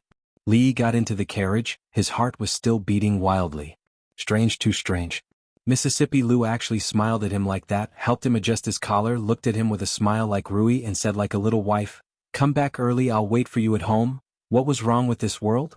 The guards at the palace gate still had a deadpan expression. The passage leading to the palace was still narrow, and the officials stood in the main hall as usual, waiting for the emperor to appear. Li ignored the censor's gaze and walked to the pillar he was most familiar with. When he leaned against it, he realized that the world was still this world. As for whether Mississippi Lu was still Mississippi Lu, it was not certain. For the first time he thought that today's morning court would end slowly. He was worried that when he returned home, Mississippi Lu would be standing at the door with the same smile on her face. She said to him with a smile, "You're back?" If that was really the case, he would go to the Cold Mountain Temple today. Whether the old monk Tanin was in seclusion or not, he would kidnap him. And the old Taoist Yuan from last time, he didn't know where his Taoist temple was. He shouldn't be in a hurry to become an immortal. The most important thing now was to help Mississippi Lu exorcise the evil spirits. Chapter 776. Hey kid, did the sun rise from the west today? Or is my eyes playing tricks on me? Why are you here? Although the voice from the front was not loud, there were not many people in the imperial court who dared to speak like this in the main hall and completely disregard the censor. Li sighed and said helplessly, I can't help it. His Majesty summoned me. Old General Shui looked at him and asked in surprise, why did His Majesty summon you? Li was curious himself. If the old emperor wanted to summon him for something, he would usually summon him in private. Every time he summoned him to court, nothing good would come out of it. Old General Shui did not ask further. He walked to his side and said in a low voice, you have to leave a good spot for the Shui family on the Academy's stele. Li looked at him in surprise and said, shouldn't you talk to Her Highness about this? Old General Shui glanced at him and said, don't think I don't know. Although Her Highness is the one behind the Academy, it must be your idea behind the scenes. The Chui family did not offend the princess. Her Highness would not do such a sinister thing. I don't know what old Shui is talking about. Li Yi leaned against a pillar and said, I really can't control the Academy. Old Shui, you should talk to Her Highness. Based on the relationship between the princess and the family of generals, not to mention a good spot for the Shui family on the Academy's stele, you can even erect a stele outside the Academy for old Shui. Why erect a stele for me? I'm not dead yet. Old General Shui glanced at him but was not angry. He said, it's not convenient for me to show up for Her Highness. If others see it, they will inevitably think that Her Highness is abusing her position for personal gain. You are different. The Li family has donated a lot of money. It's impossible for others to gossip. You can just help me blow pillow talk. In truth, Li already had a plan in mind. Although the family of generals wasn't exactly impoverished, their lives had only gotten better recently. It was impossible for them to donate a lot of silver and compete with the aristocratic families. In reality, he had always wanted to separate one of the academies and build it into the military academy of this era, specializing in cultivating military talents. At that time, after old General Shui, old General Ma, and the other veterans retired, they would also be able to play their remaining role and teach some students. This would be of great benefit to the continuation of the family of generals. This was also what they were willing to do. When Li Yi visited them last time, he heard the generals sigh. If they didn't even have to attend court in the future, they would probably be very bored. These old generals were very good to him. In the past, they had shielded him from many storms in the imperial court. Naturally, he would have some selfishness in the matters of the academy and would do something for the family of generals. Of course, apart from this, there was another reason that could not be stated clearly. However, he had to discuss this matter with them in advance. Otherwise, they would think that he was abusing the elderly and squeezing out the remaining value of the old generals. He couldn't take the blame for that. Really? Old General Shui didn't seem to care at all about squeezing out the remaining value of him. Instead, he was in high spirits. Li nodded and said, of course, but this has to be agreed upon by the old generals. After all, no one in the Jing Kingdom knows better than you all when it comes to arranging troops, breaking through enemy lines and charging. When the time comes, it will still be you who will manage the entire academy. Of course, the nominal dean will be Her Royal Highness. When all the academies in the country were built, the eldest princess would be the dean of all the academies. Not just in name, she would be equivalent to the Minister of Education of the Jing Kingdom. This position would not be given to anyone else by the royal family. Don't worry. Those old fellows would love to have something to do when the time comes. Of course, old General Shui understood what he meant. The imperial court wouldn't completely hand over such an academy to them. It was better to have the eldest princess as the dean than someone else. Those old fellows wouldn't object. He originally wanted to ask for more details, but the hall suddenly became quiet.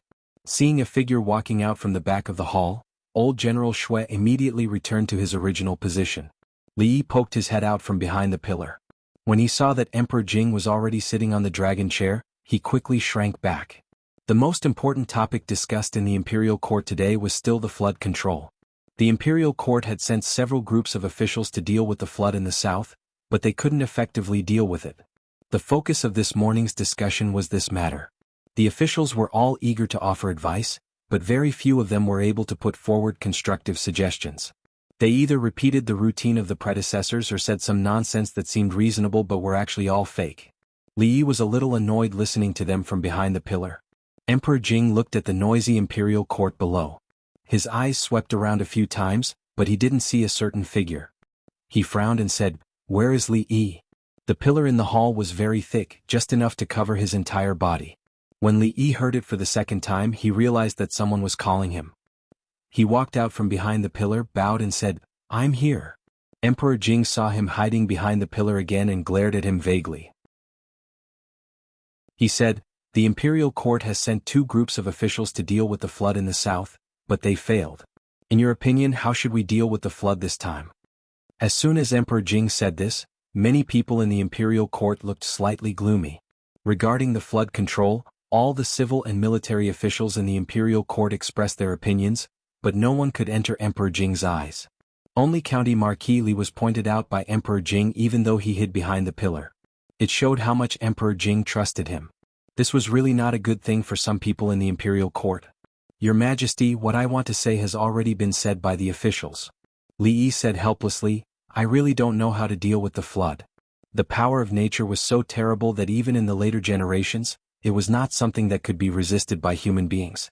No matter how many books he read and how much knowledge he had, he did not think that he could be better than the professional flood control officials of the Imperial Water Surveillance. Moreover, limited by technology, the flood control methods of the later generations could not be realized in the present. His knowledge was not of much use as a reference. Moreover, he had to analyze the actual situation and conduct field investigations. It was better not to get involved in this muddy water. In a few months Rui would give birth. He did not want to leave at this time. Before this he had left for a long time. "Okay, you can leave." Emperor Jing waved his hand and realized that he had subconsciously regarded him as the last straw of hope. Dealing with the flood was not a matter of memorizing books or reciting poems. Even the officials of the Imperial Water Surveillance could not do it. What good method could he have? Some people in the hall sneered. It was true that County Marquis Li was good at using some strange tricks, but when it came to governing a country or things that required real ability, he would show his true colors. This time, Li Yi did not return to his original position. He had been called out by the old emperor once. It was not good to hide behind the pillar again. "You should not have said that just now." Old General Shui slowly moved to his side and said in a low voice, "Even if you really don't understand, you can repeat it according to what the person in front of you said. Don't use such tricks in the future." "I understand." Li didn't mind. If he didn't link it to the actual situation and just talked about it, the people in the imperial court wouldn't be a match for him even if they joined forces. However, this kind of thing couldn't be discussed on paper. One word from him could cause countless people to suffer. It was better not to speak. The matter of controlling the flood did not come to a conclusion in the end and could only be temporarily put aside. The imperial court once again sent more officials over. Li Yi estimated that today's morning court should be over soon.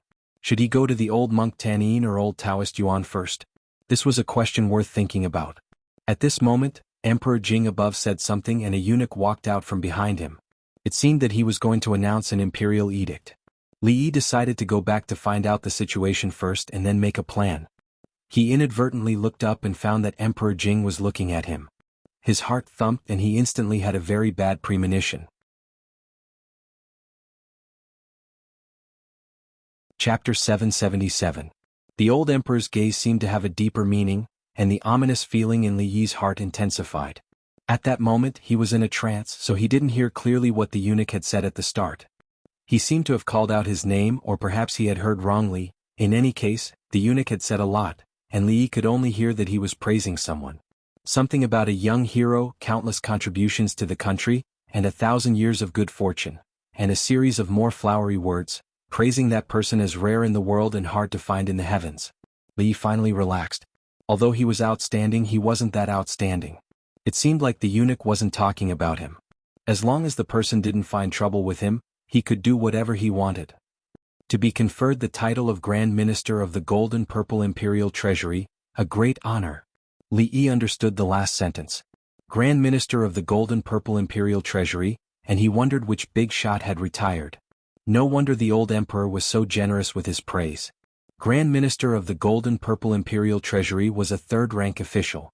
Although it was just a rank and title without any real power, it was an extremely high honor for an official in the imperial court. This kind of official arrangement was inherited from the previous dynasty. After an official retired, the imperial court wouldn't ignore them. Usually they would arrange a suitable place for them and at the same time, squeeze out their remaining value and give them a rank but no real power, such as an advisor to the nation. This was also a tradition in the Jing kingdom. Usually it was given to retired officials. They could also participate in the imperial court, and their status was usually higher. However, this was only limited to the more respected officials. Ordinary officials didn't have this qualification. Before these officials retired, they were the prime minister and other pillars of the country. Even after they retired, the emperor would still attach great importance to their opinions. Therefore, although they didn't have any real power, they had a deep influence on the imperial court. Li remembered hearing the words young hero just now, but he must have heard wrongly. He turned to look at old General Shui and asked, which official in the imperial court retired? After he finished speaking, he saw that old General Shui was looking straight at him with an expression of extreme shock. Not only old General Shui, but the surrounding officials also looked at him as though they were looking at a monster, their faces full of disbelief. What's wrong? Li opened his mouth and asked. That extremely bad premonition appeared again. What are you waiting for? Thank you. Old General Shui whispered and pushed Li out. What are you thanking me for? Li staggered and stood in the middle of the hall, his face full of confusion. Your Majesty, you can't do that. Before he could react, an old figure walked out of the crowd and said loudly, County Marquis Li is a young hero and has made countless contributions to the country, but he has just been crowned as the Minister of Honor. There has never been such a precedent in our dynasty. Your Majesty, please reconsider. This person was an official of the censorate. Li stood there in a daze. He couldn't believe his ears.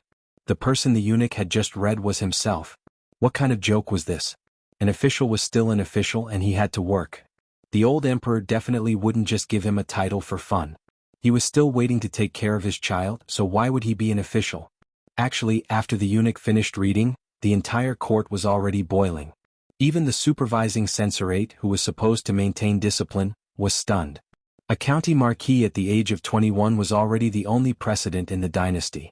Needless to say, he was a county marquis, and he had risen from a commoner without a noble title in just 2 years.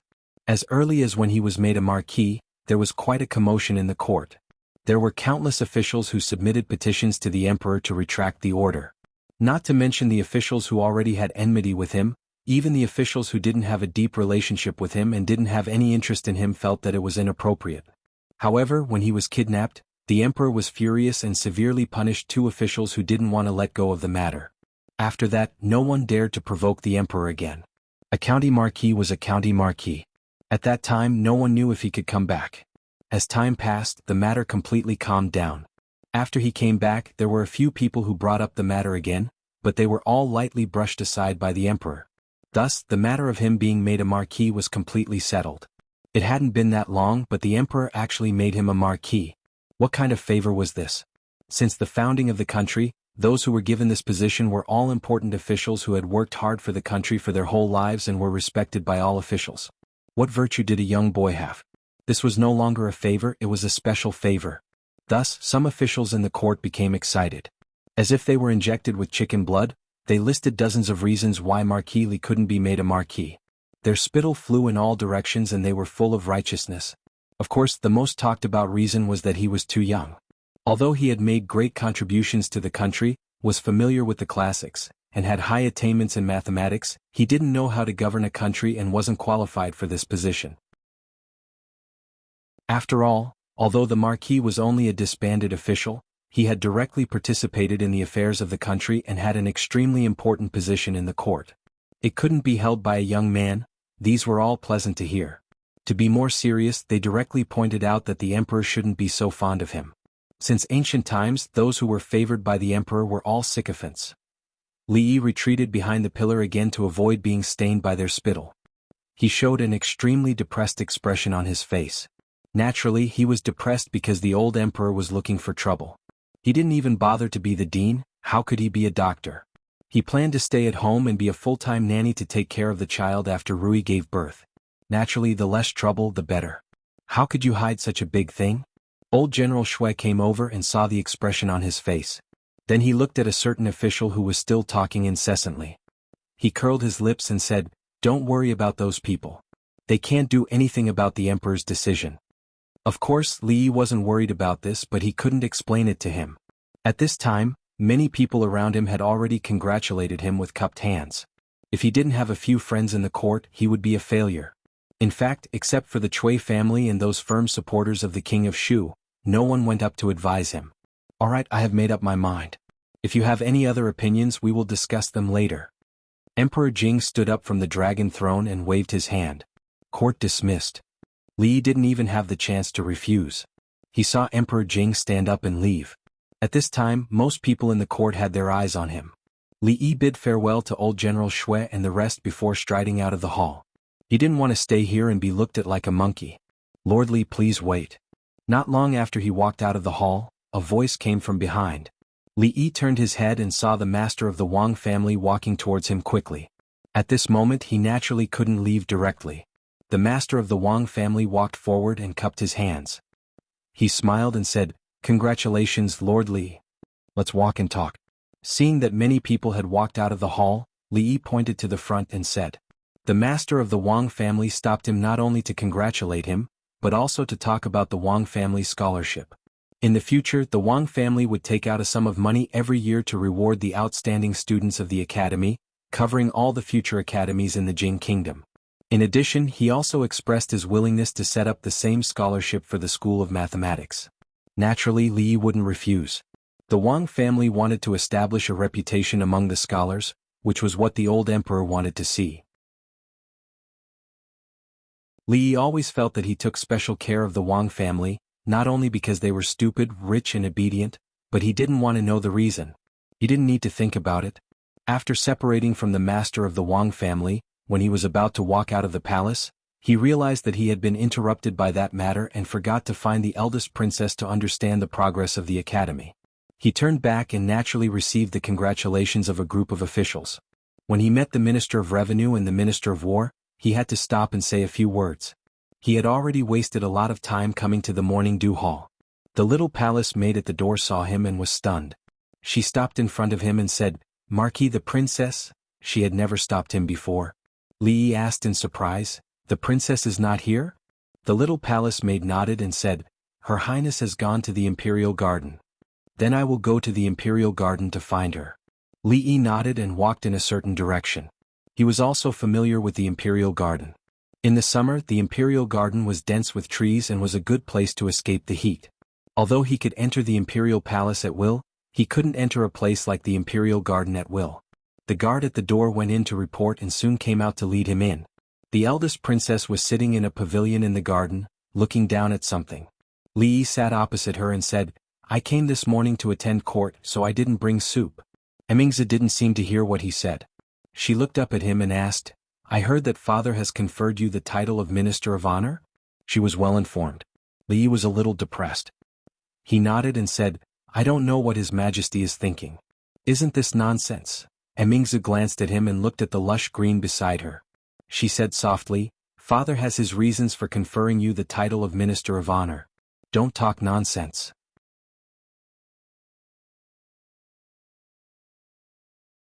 Chapter 778. Time passed by half an hour. After the court was dismissed, Emperor Jing did not directly return to his bedroom. Instead, he habitually called the two prime ministers and several high-ranking officials in the court, and went all the way to the imperial garden. In the past, he would discuss with these people in the imperial garden about things that had not been decided in the court and finally made a decision. Apart from a few matters, he had never acted arbitrarily in the affairs of the state. When he walked out of the hall, he stopped and said to a eunuch behind him, "Go to the morning dew hall and invite Princess Royal here." Although Emingzi was only a woman, he did not know when he started to treat her as a girl who only loved martial arts. Some of her views on state affairs and political affairs often made his eyes light up, and even directly changed his thoughts and decisions. In the past 2 years it was especially so. Prime Minister Qin, Prime Minister Shen, and several high-ranking officials naturally had no objection to this. They were not qualified to object. What Princess Royal had done in the past 2 years, even if all of them added up, was still shameful. Just like in the folk opera, women were not inferior to men. It was not an exaggeration to use this word to describe Princess Royal. In the imperial garden, Emperor Jing sat on a stone chair in the pavilion.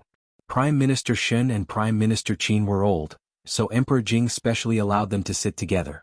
As for the other high-ranking officials, they could only stand. I confer the title of Marquis of Chang, and Li Yi as Minister of Jinzi Guanglu. What do you all think? Just now in the hall, these people did not speak.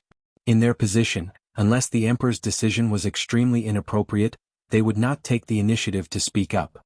Prime Minister Qin pondered for a moment and said, Marquis Li Yi is a young hero and has made countless contributions to our Jing kingdom.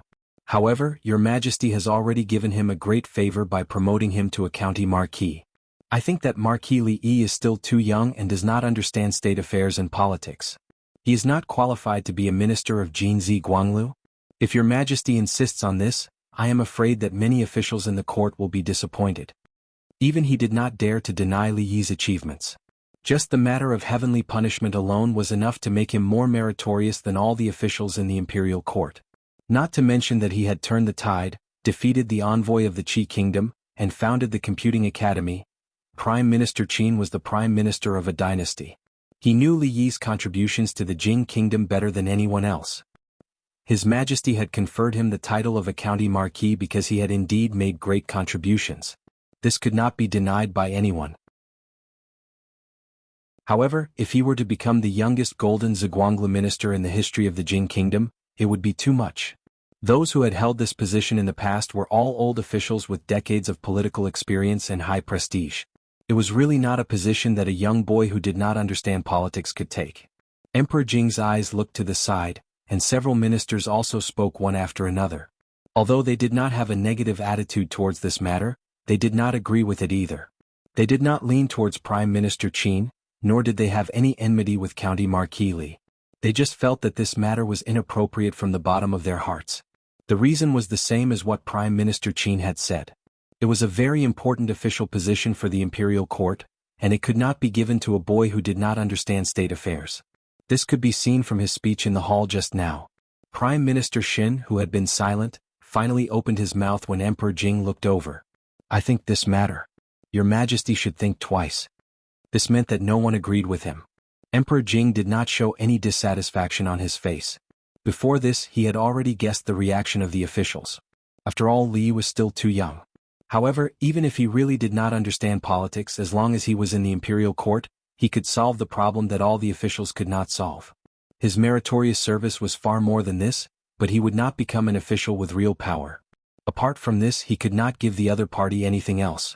Seeing that Emingzu had been standing for a while, Emperor Jing waved his hand and no longer mentioned that matter. He said, this matter will be put aside for the time being. As for the flood in the south, Prime Minister Qin bowed his head slightly and sighed in his heart. Putting it aside for the time being meant that it could not be changed. In the end, he still underestimated the position of County Marquis Li in His Majesty's heart. How could the King of Shu make such a strong enemy for no reason?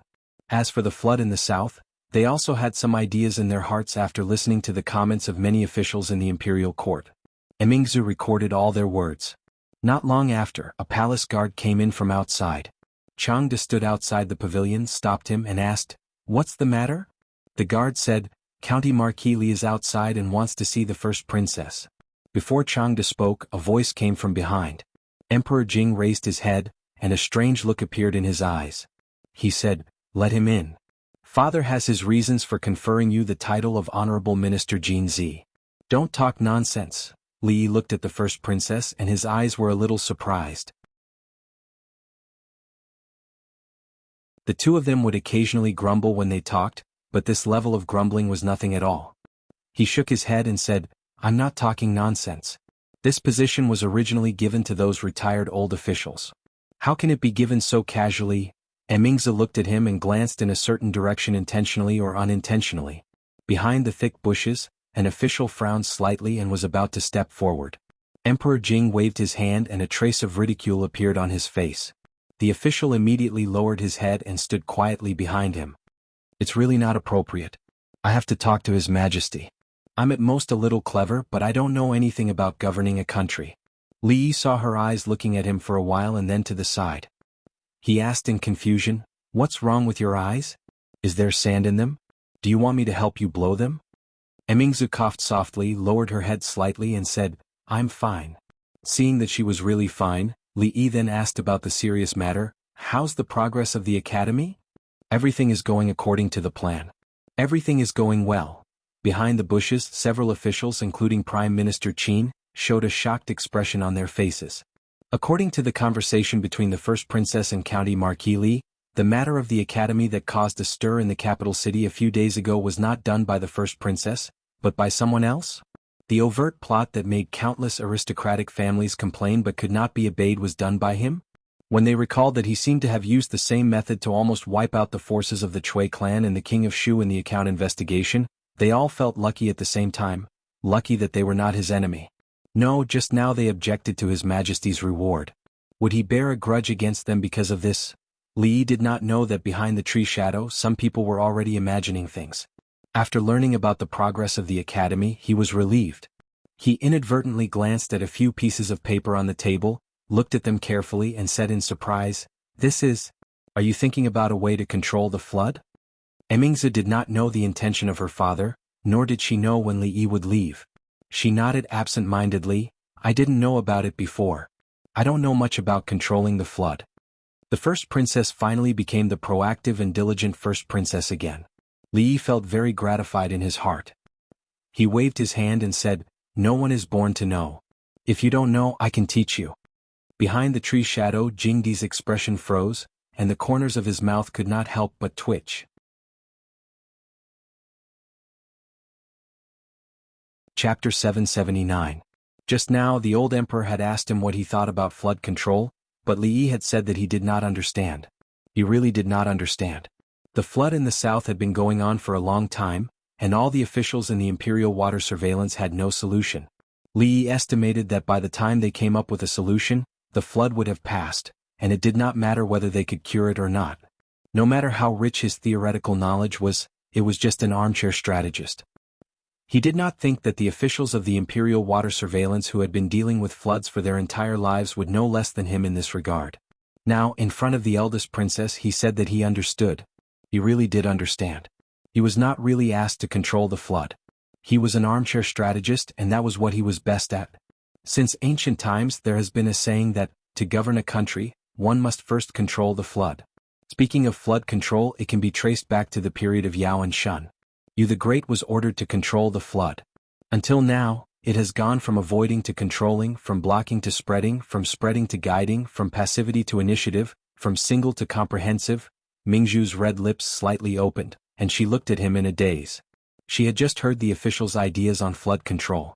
Although it was reasonable, it was extremely complicated. In terms of order, it was not as clear as what Li Yi had just said. His tone did not pause at all. From ancient times, along the timeline he talked about the deeds and methods of the officials in the past dynasties, including the advantages and disadvantages of the methods they used, what needed to be learned, and what needed to be abandoned. It was clear and orderly. Of course, Li Yi could speak in an orderly manner, because the books were arranged according to the timeline. Of course, the books on flood control in the Jing kingdom were just some messy records, but the experts and scholars of later generations who seemed to be idle to him had thoroughly studied these things, and even extended them to the field of philosophy. Thus, Emperor Jing and several court officials who were hiding behind the bushes, all knew how to apply the idea of the unity of heaven and man to flood control, how to link flood control with the Taoist theory of yin and yang and 5 elements, and how to add the idea of complying with nature to the idea of flood control. Li Yi felt that the experts and scholars of the later generations were too good at talking nonsense. After saying it once, he was almost convinced himself. If old Taoist Yuan heard these words, he would be very happy. Maybe he would be able to ascend and meet his Taoist ancestors once he gained enlightenment. Of course, these were just seasonings.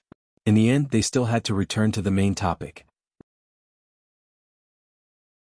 The flood control methods of later generations that relied on science and technology were not suitable here. However, some correct concepts would be of great inspiration to her.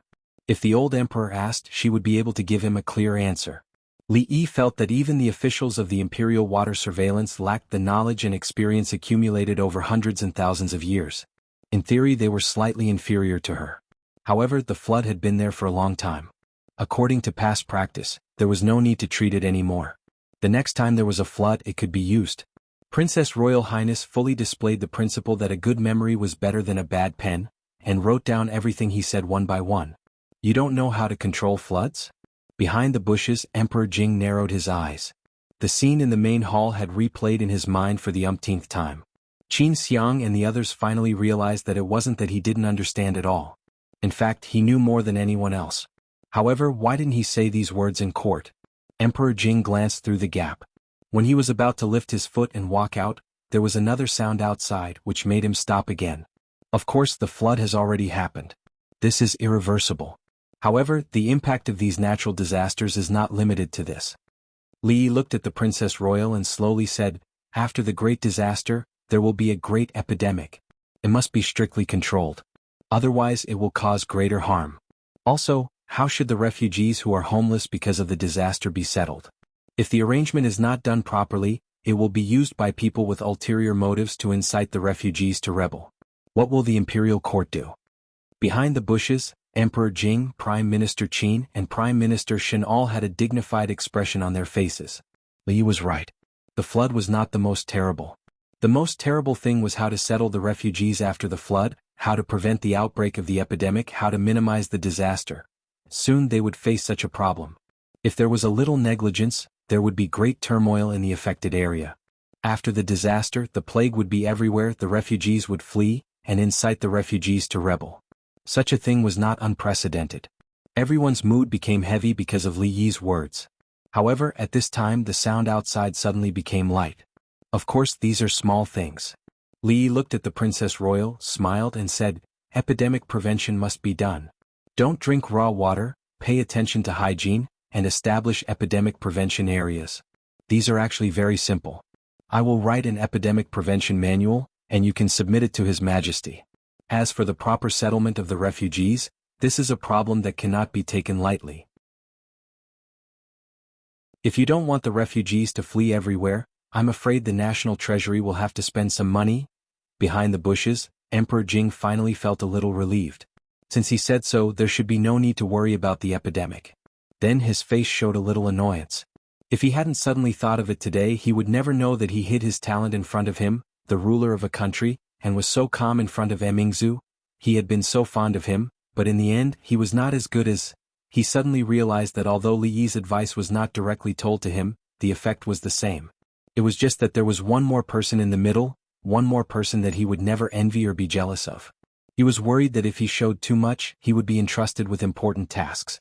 With his temper, it was not unusual for him to do such a thing.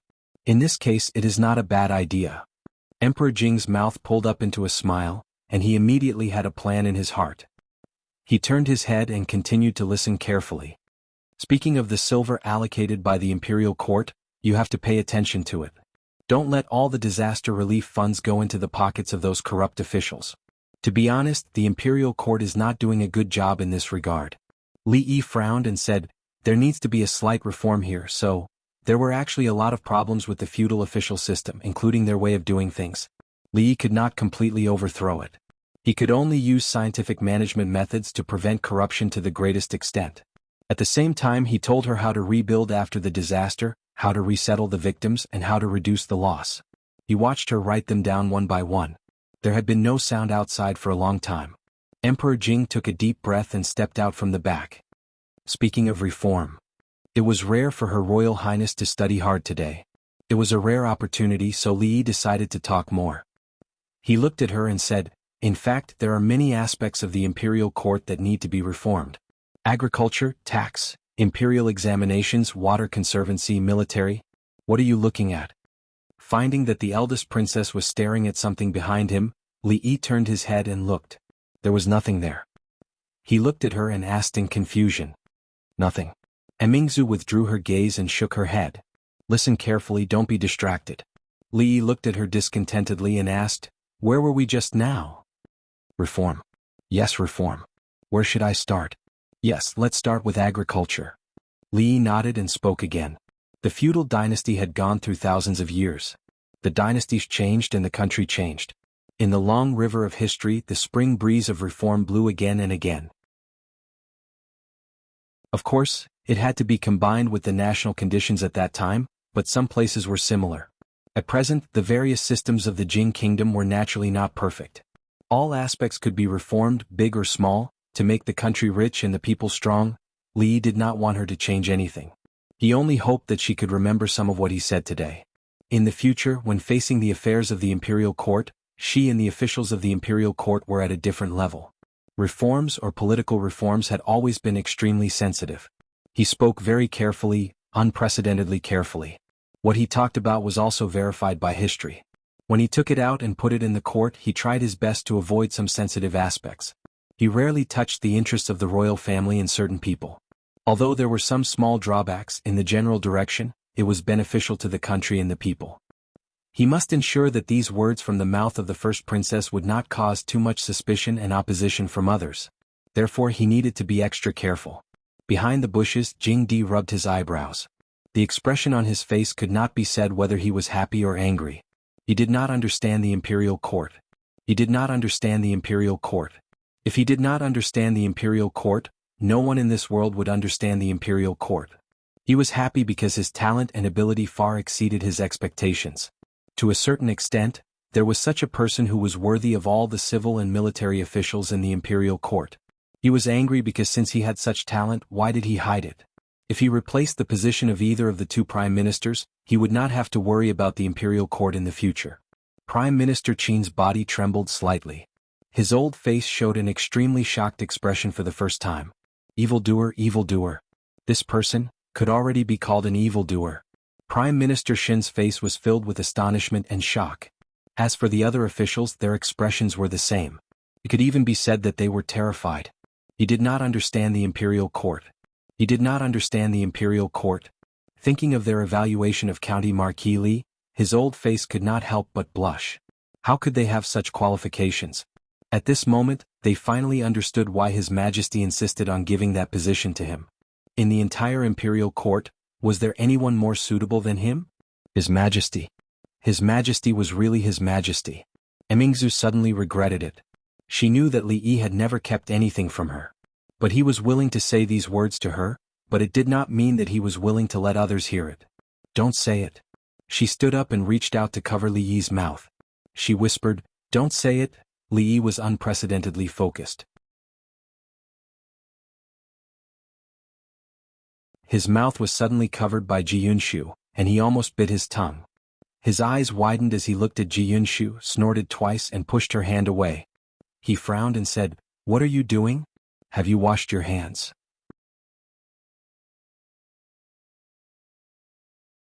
Chapter 780.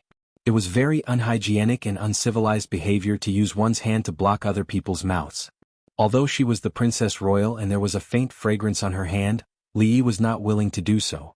What's more, he had spent so much effort to tell her these historical experiences that were hundreds of thousands of years ahead of the world.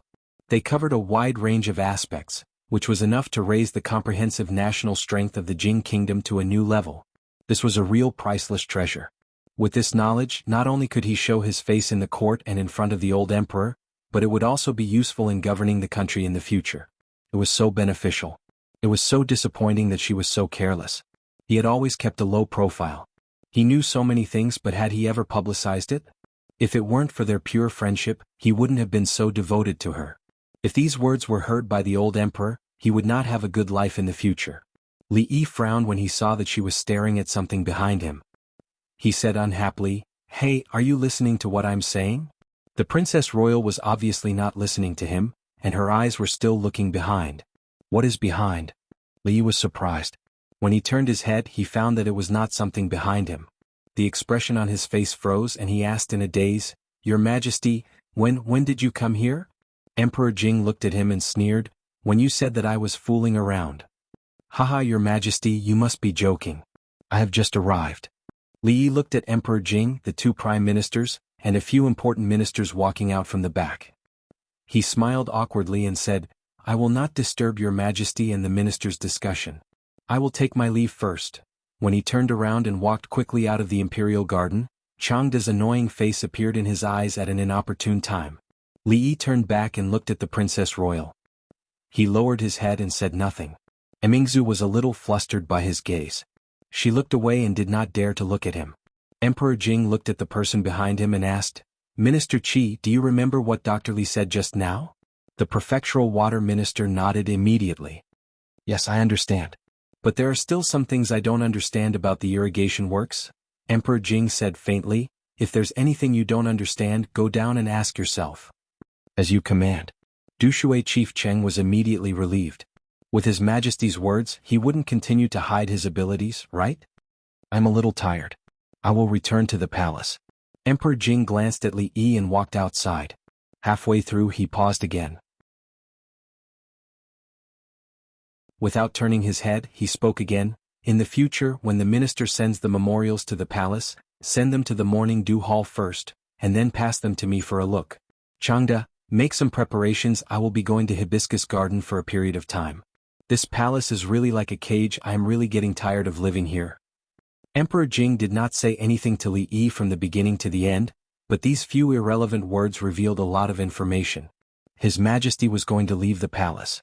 The emperor had many temporary imperial residences, but His Majesty had been diligent in state affairs for more than 20 years and lived in the palace for a long time. He had never done anything that would waste people and money. This time, although it was only in Hibiscus Garden outside the palace, it was the first time in decades. In fact, it was against the rules that the Princess Royal would handle the state affairs for him in the future.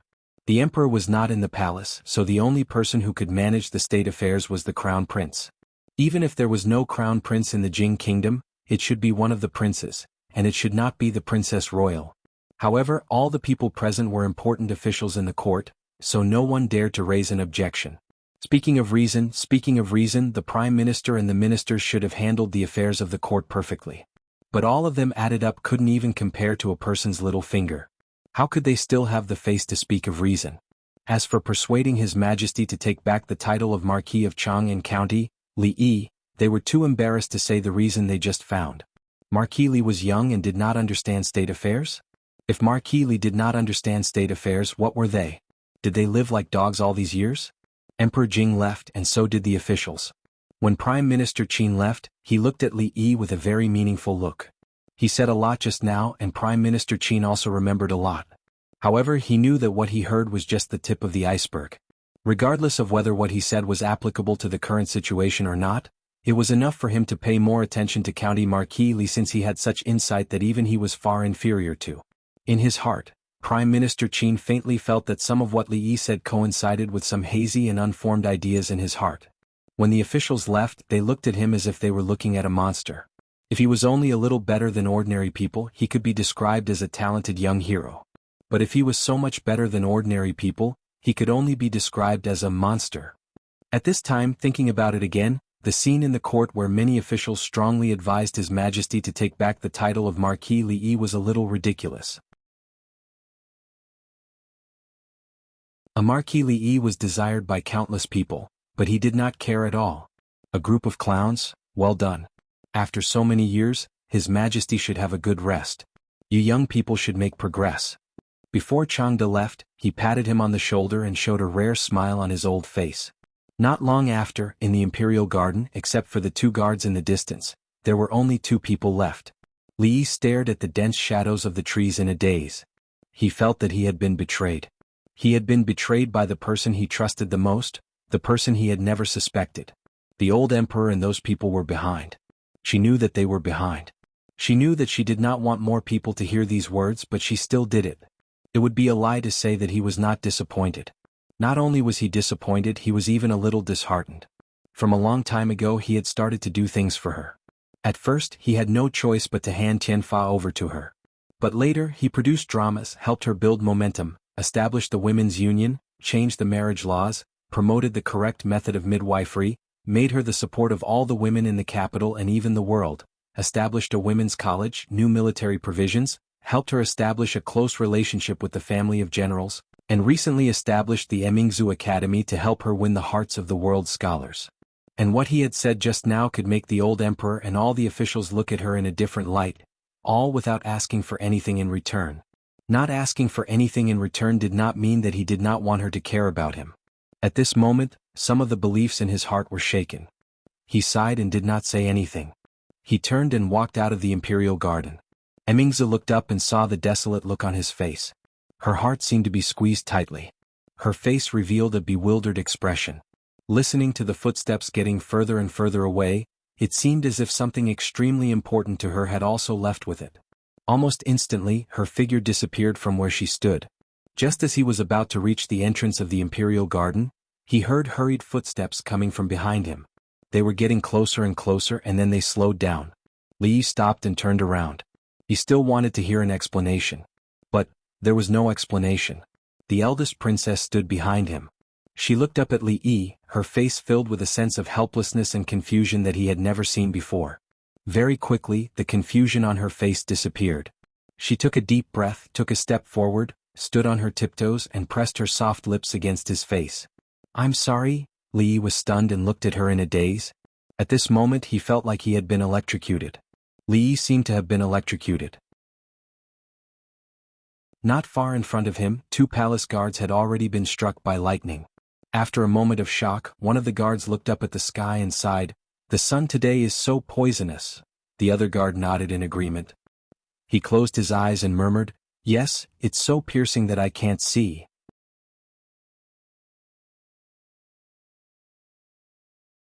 Chapter 781. Li Yi stood there in a daze, unable to regain his senses for a long time. He touched his face. He wasn't sure if it was an illusion, but his face was still warm. He looked at the eldest princess in disbelief.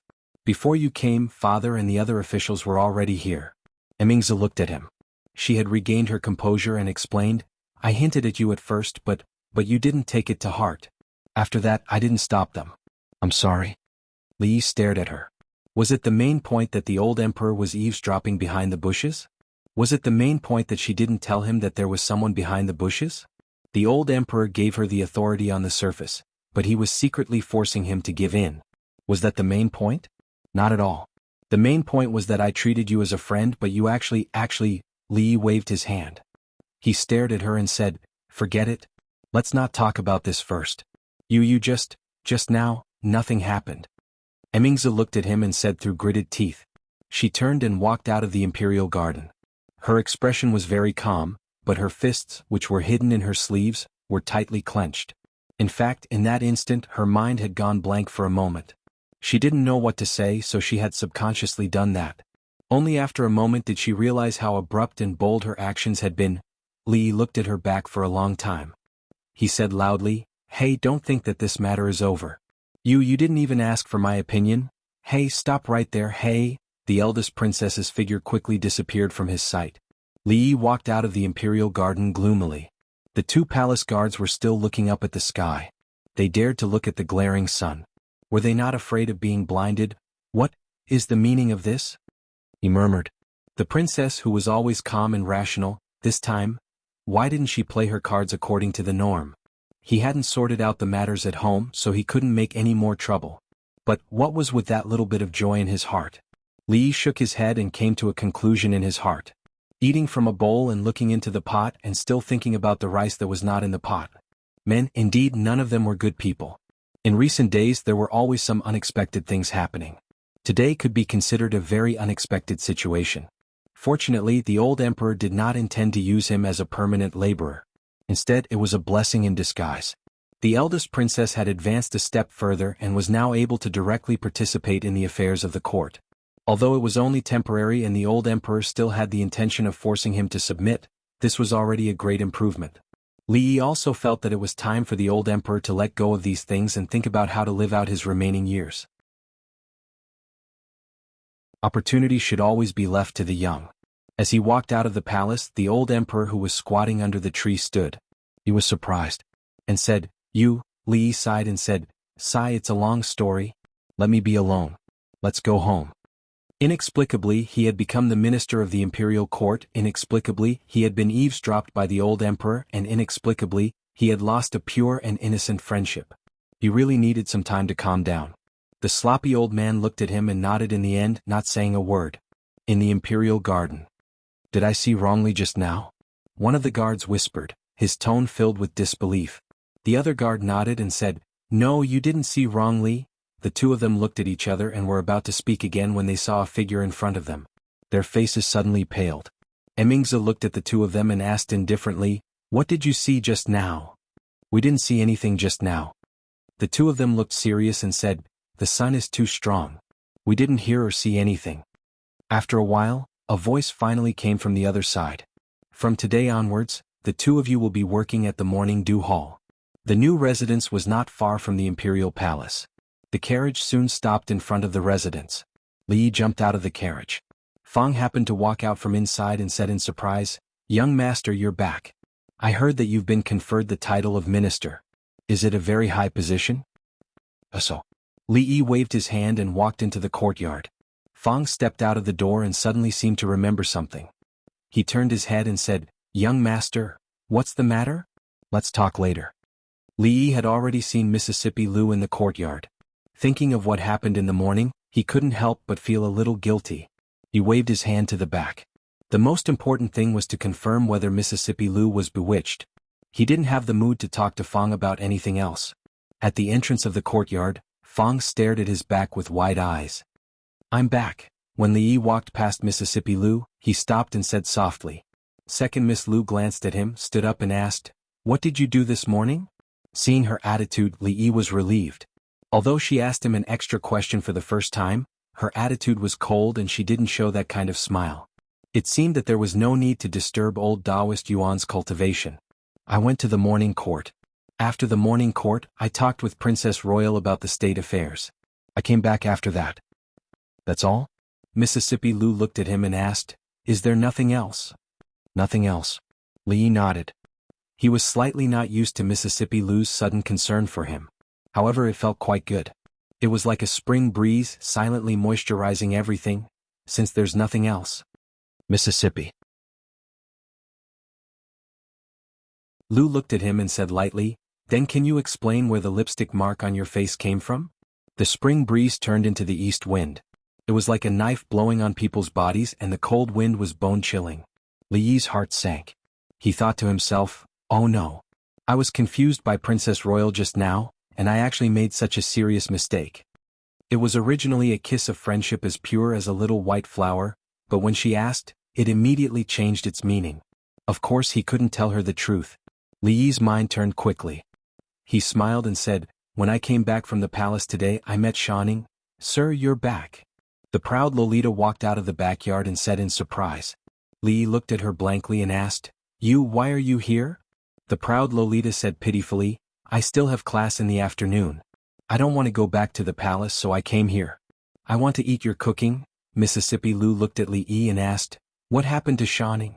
Li Yi turned his head, looked at her and said slowly, "I just came out of the palace and met Shanning's sister. Does this have anything to do with the lipstick mark on your face?" Li Yi looked at her with a puzzled face and asked, "Yes, does it have anything to do with it?" The two looked at each other for a long time. Mississippi Lu's eyes were the same as before. Li Yi lowered his head and said, It's really a misunderstanding. I can explain. Outside the door. Son-in-law is really amazing." Fang leaned against the wall and sighed from the bottom of his heart. Since he knew the son-in-law, he admired a lot of things the son-in-law had done, but he had to say that this time he was really convinced. The sloppy old man nodded and agreed with this. Fang looked at him and said in surprise, "Why are you nodding? You've never married?" The sloppy old man was startled. He closed his eyes and took a deep breath. He put his arm around his shoulder and said in a low voice, "Little Fang, this old man has made a breakthrough in martial arts recently. Come here, this old man has a unique skill to teach you." That you're tuning in to the Han Li's Wuxia Chronicles YouTube channel. We're so grateful for your support, and don't forget to subscribe to join us on this incredible journey through captivating stories. Your generosity through donations truly makes a world of difference, as it's the primary source of revenue that allows me to expand and enhance this channel for you. Thank you from the bottom of my heart for being a part of this adventure.